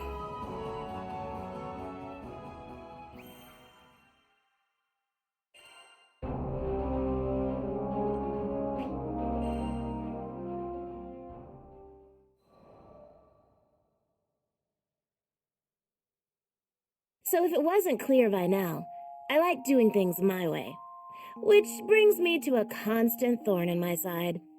Vasaraga, the annoying half of my two-man cell. Considering it was Drill Sergeant Ilsa who assigned us together, I figured she knew what she was doing. Yeah, no. Vasaraga and I gelled like oil and water. Did Ilsa really expect us to have good team chemistry? I think sticking him with me was an attempt to keep him from going off the deep end. Only later did I find out he'd been through some pretty traumatic events in his life. It scarred him, both physically and emotionally.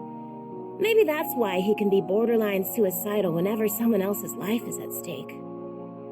Don't get me wrong, I'm all for helping people. I'm just saying it's 100% possible to play hero without throwing your life away. I remember this one time when we got trapped in a life-or-death situation because of his screw-up. You should have heard the rage I was spewing. Know what he did next? He apologized, which just felt out of character coming from him. Like, even though it was your fault we're in this mess, don't just throw in the towel, man. Ugh, it was so frustrating. Who knew that big lug could be so sensitive? On the flip side, I can't help but be honest. I like what I like, and I hate what I hate. I don't want anyone getting the wrong impressions about me. I might say things that ruffle a few feathers, but I stand by my words. I can't take back what I've already said. Anyway, I'd rather be true to myself than be something I'm not. That's just the kind of gal I am.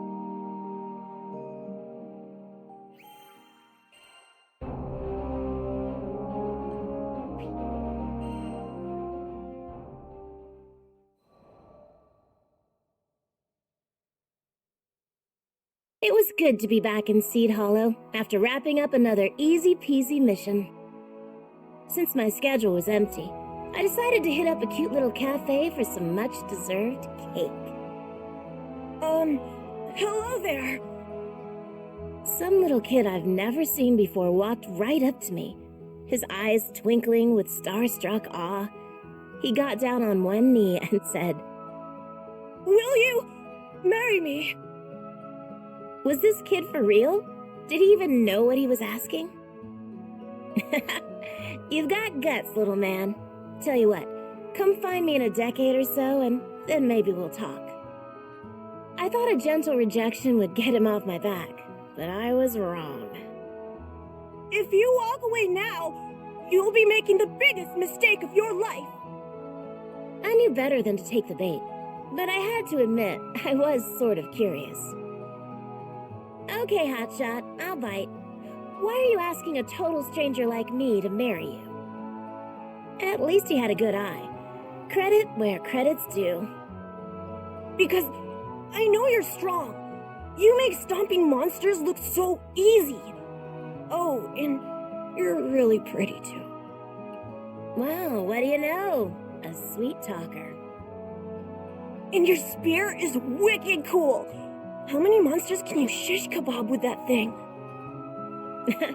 I should have known. Boys love the heroic stuff.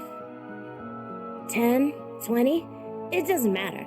The real prize is in hunting primal beasts. Oh, wait, you guys don't call them that. I meant primeval gods. I've got a soft spot for children, especially the ones who hang on my every word. You try ignoring the adorable little scamps. In any case, it seemed clear that this boy was genuinely head over heels for me. So, how about it? Will you marry me? Nope. Aw, come on. Word of advice, don't spring a marriage proposal on an unsuspecting woman. Catch you later, little man. Maybe we'll chat some other time. I ruffled his hair and started walking off. I'm not giving up. The tyke knew how to dream big. If only a certain grumpy lug I knew had the same level of optimism.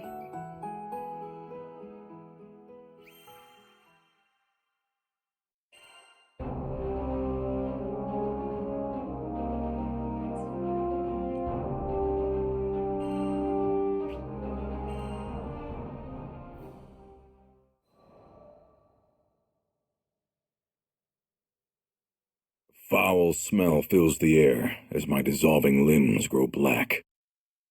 Protect the captain! Get him somewhere safe! No, leave me. Run. As long as you're alive, we can rebuild. We promised, didn't we? Our lives are in your hands. You're not allowed to make this sacrifice for me. Please, save yourselves. I'll never forget the memory of that day. My conceit put us in that mess, but I was the only one who made it. After all the good times we shared, after all the pain, they would have to live on in my memory. Once I could pick myself back up again, I began to temper my body. I swore I'd never let the same tragedy repeat itself. It wasn't long before this husk became resilient, augmented and conditioned to withstand even lightning. I no longer felt physical pain, or much of anything at all. It was preferable that way. I could be a shield to protect others, to protect them from the same tragedy that befell my crew. Having lost my place in the world, I found a home in the society and quickly became contractor to the seal weapon, Great Scythe Grinoth. My missions were simple: hunt primal beasts or exterminate the foe. I did my job so that I could keep people safe, to aid them in their time of need. But despite my best efforts, I still failed. I was powerless when Vern was kidnapped right in front of me. Worst of all, I could do nothing but watch as our hopeful new recruit was cut down. What good was I when I couldn't even protect a single one of my comrades? Maybe the real mistake was believing I could do good in the first place.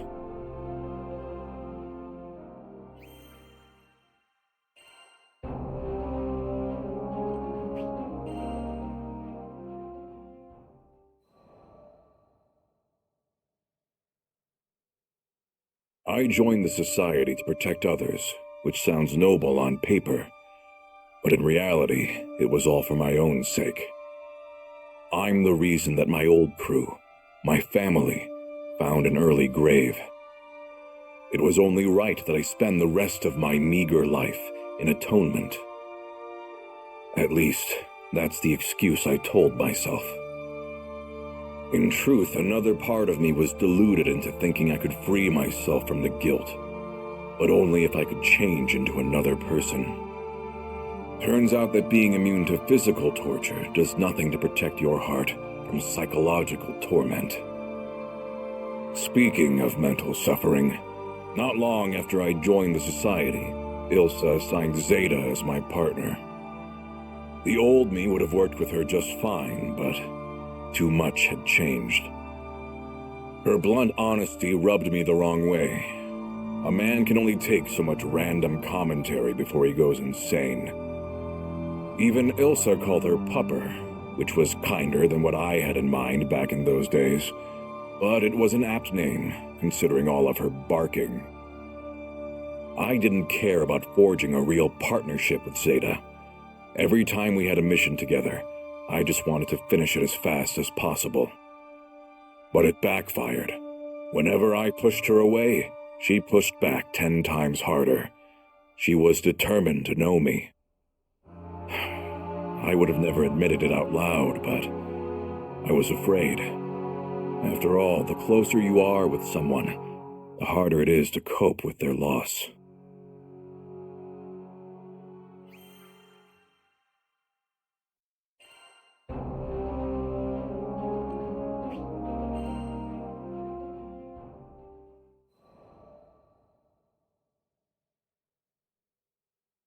As for why I joined the captain's crew, well, I had my reasons. The captain's father was awaiting our crew in Estalucia, and that meant duking it out with primals and gathering sky map pieces along the way. The captain was strong and humble, had a knack for overcoming hardship. With leadership like that, I knew this crew could actually make it. That's not to say they were running a flawless operation. The way I saw it, they had two big problems.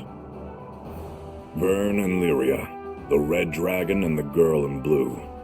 It's true they were core members of the crew, but they possessed powers which could represent grave consequences for the skies.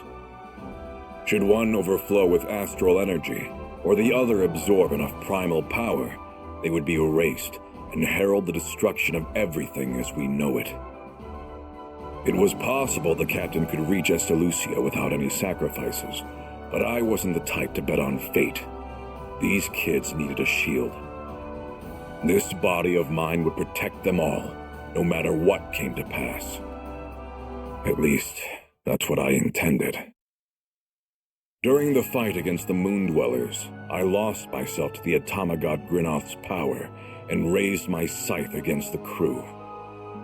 As pathetic as it was, I became the very threat I swore to protect them from. That was why I prepared a way to stop my own heart. I wouldn't hurt my comrades again. If I couldn't protect anyone, then the least I could do was make sure I could do no more harm. What are you playing at, Vasaraga? Is this your penance after what happened to Lester? I was fine with sacrificing myself, as long as I could save someone else. A part of me even believed I deserved such a fate. I hate when you act alone. You could have come to me for help first, you know? We're partners, damn it! I couldn't feel pain, but somewhere inside I felt like a wound had split me in two. It took me far too long to realize that it hurt my comrades to see me suffering, that I had chosen to run instead of face my fears. Did you hear me, you big lug? You're not gonna drop dead on us. Not on my watch. My partner's instincts were sharp enough to cut right through me. But it was her words, honest and blunt, which shattered the walls around my cowardly heart. The pain I should have dealt with a long time ago came spilling out, but this time it was accompanied by a burning desire. We're going to survive this, together. And that's the way it's been ever since.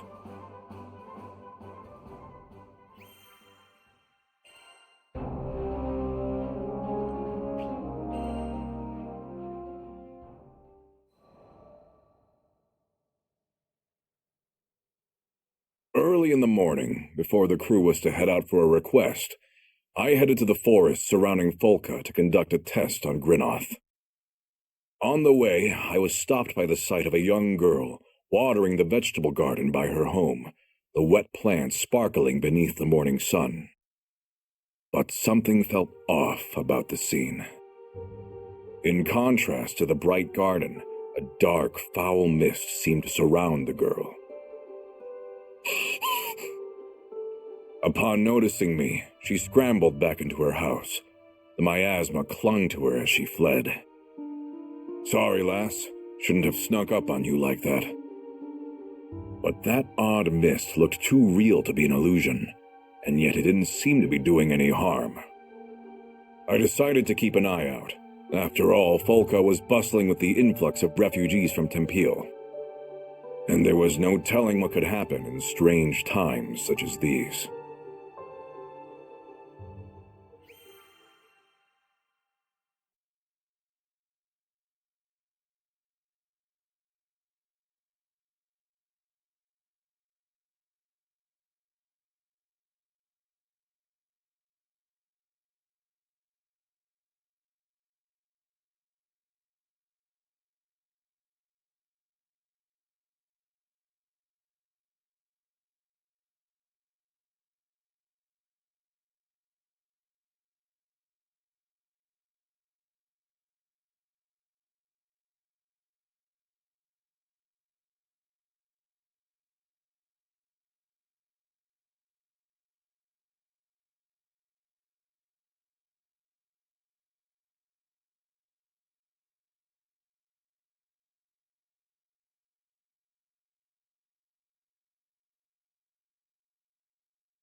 Grinoth ripped through the silence of the forest. As I lowered the scythe, the quiet returned. It was a perfect place for tuning the weapon. At least, it would have been had I not sensed the presence of someone watching. Whoever it was, they had yet to strike, so I assumed they were no threat. Perhaps they were one of Folka's residents. "I know you're there. State your business." Turning around, I saw the familiar face of the mist-shrouded girl. That black armor. Your big scythe. Her expression was blank, completely devoid of the cheer she had while watering her garden. Eventually, she spoke as tears welled in her eyes. I'm tired, Mr. Reaper. You can take me away now. The floodgates broke, a steady stream cascading down her cheeks. "Mr. Reaper? What are you talking about?" I only wanted to grow those little ones, but everything I do hurts them.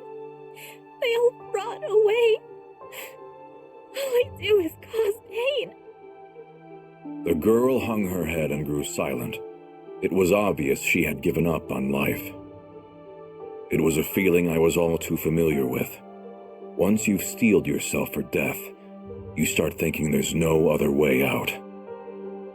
But before I could console her, a monster appeared from the brush and leapt at the girl. I felled it in a single blow, but she gasped at the grisly sight.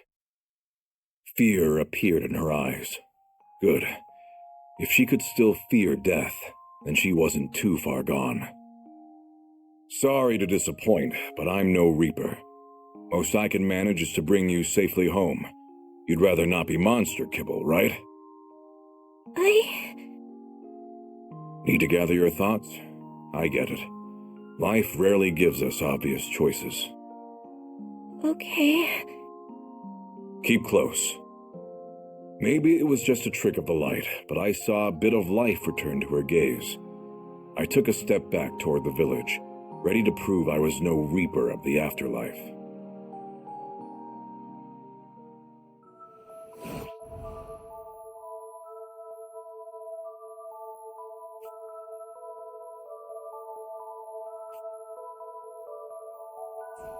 Time to go home. Should be this way.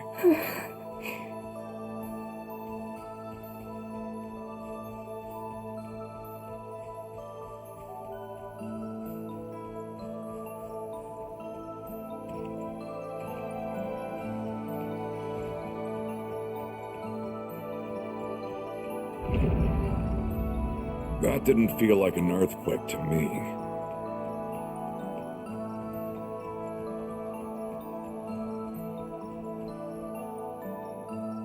Paths blocked by a boulder. Weird. It wasn't here before. Let's look around.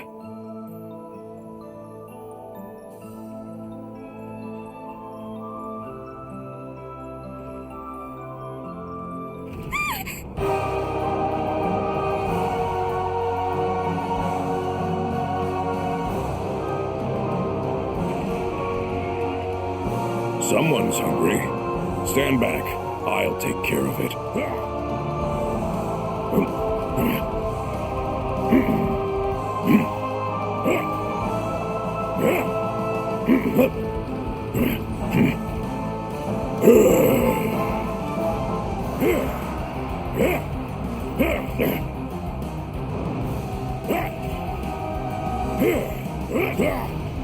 Come if you dare. Try and stop me.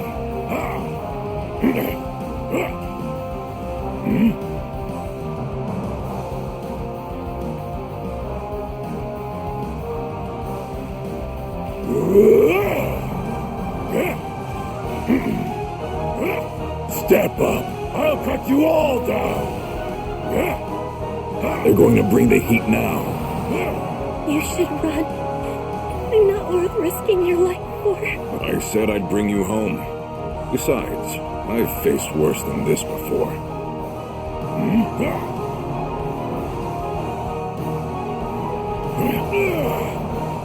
Back to it.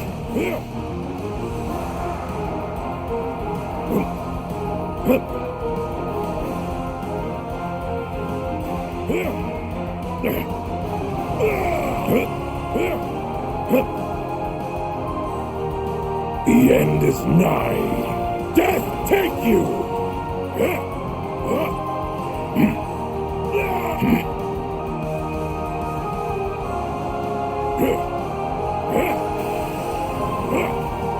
Battalions of fear! Grin up!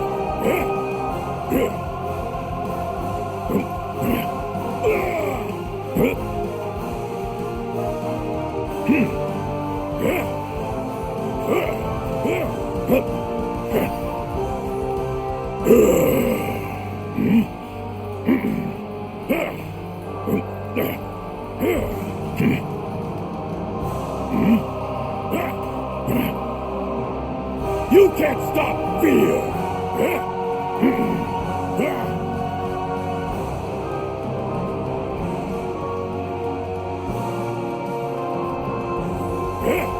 The moon sets!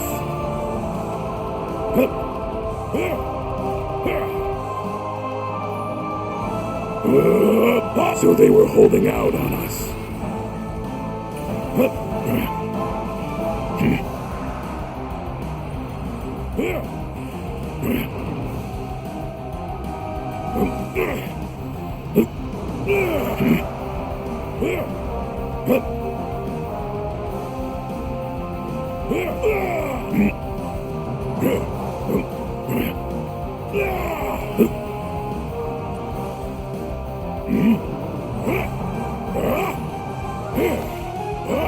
Battalions of fear!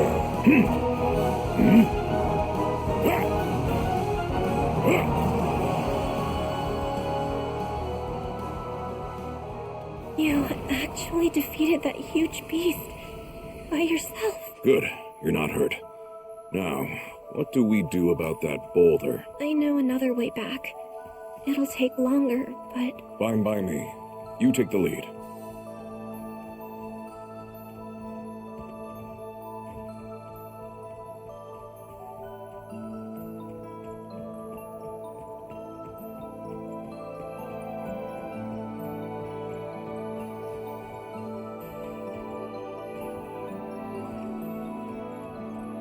Over here.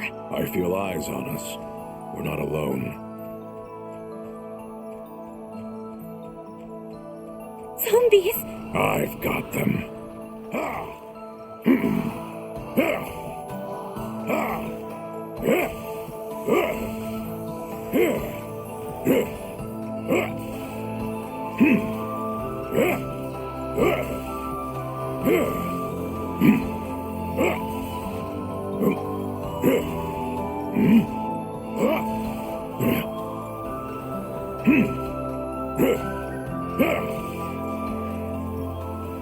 That's that.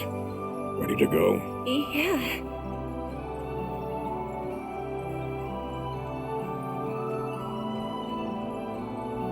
What is that?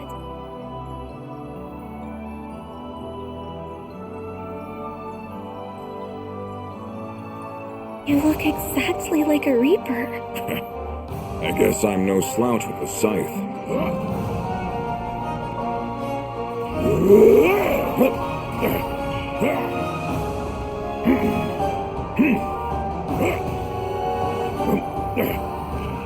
You're dead! Great Scythe Krenoth, I beseech you! Let him move!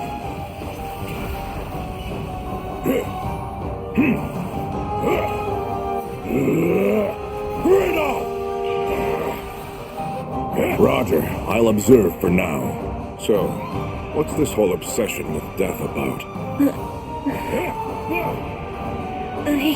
You don't have to answer, but just remember, once you die, that's it. Don't be so hasty to throw your life away.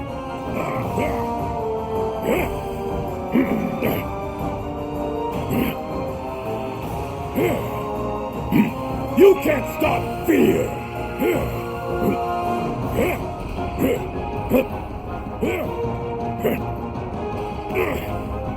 Back to it. You little piece of... Get off! Get off!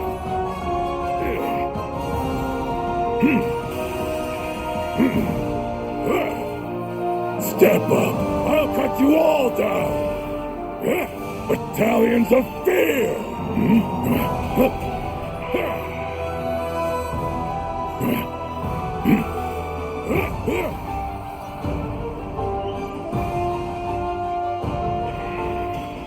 The end is nigh. Death take you!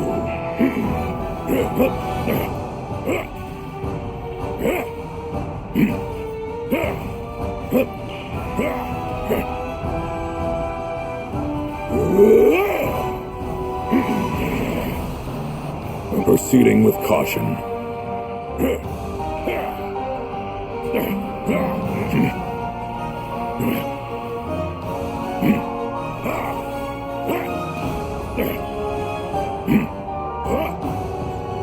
Have a taste of truth! Are you sure you weren't the Reaper? Even if I was, it's not your time yet. Not today.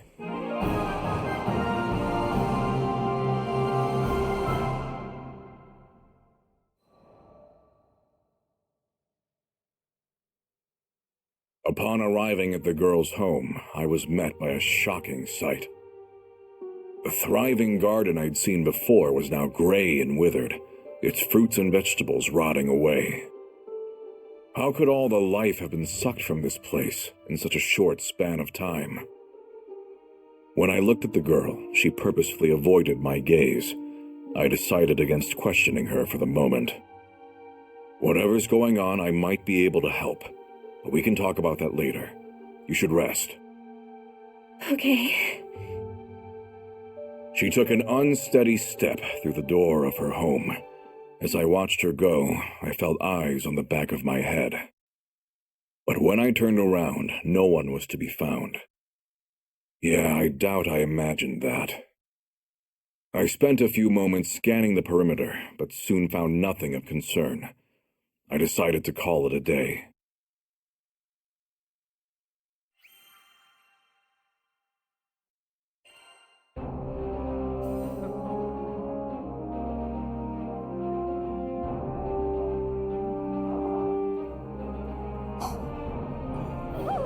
Need something?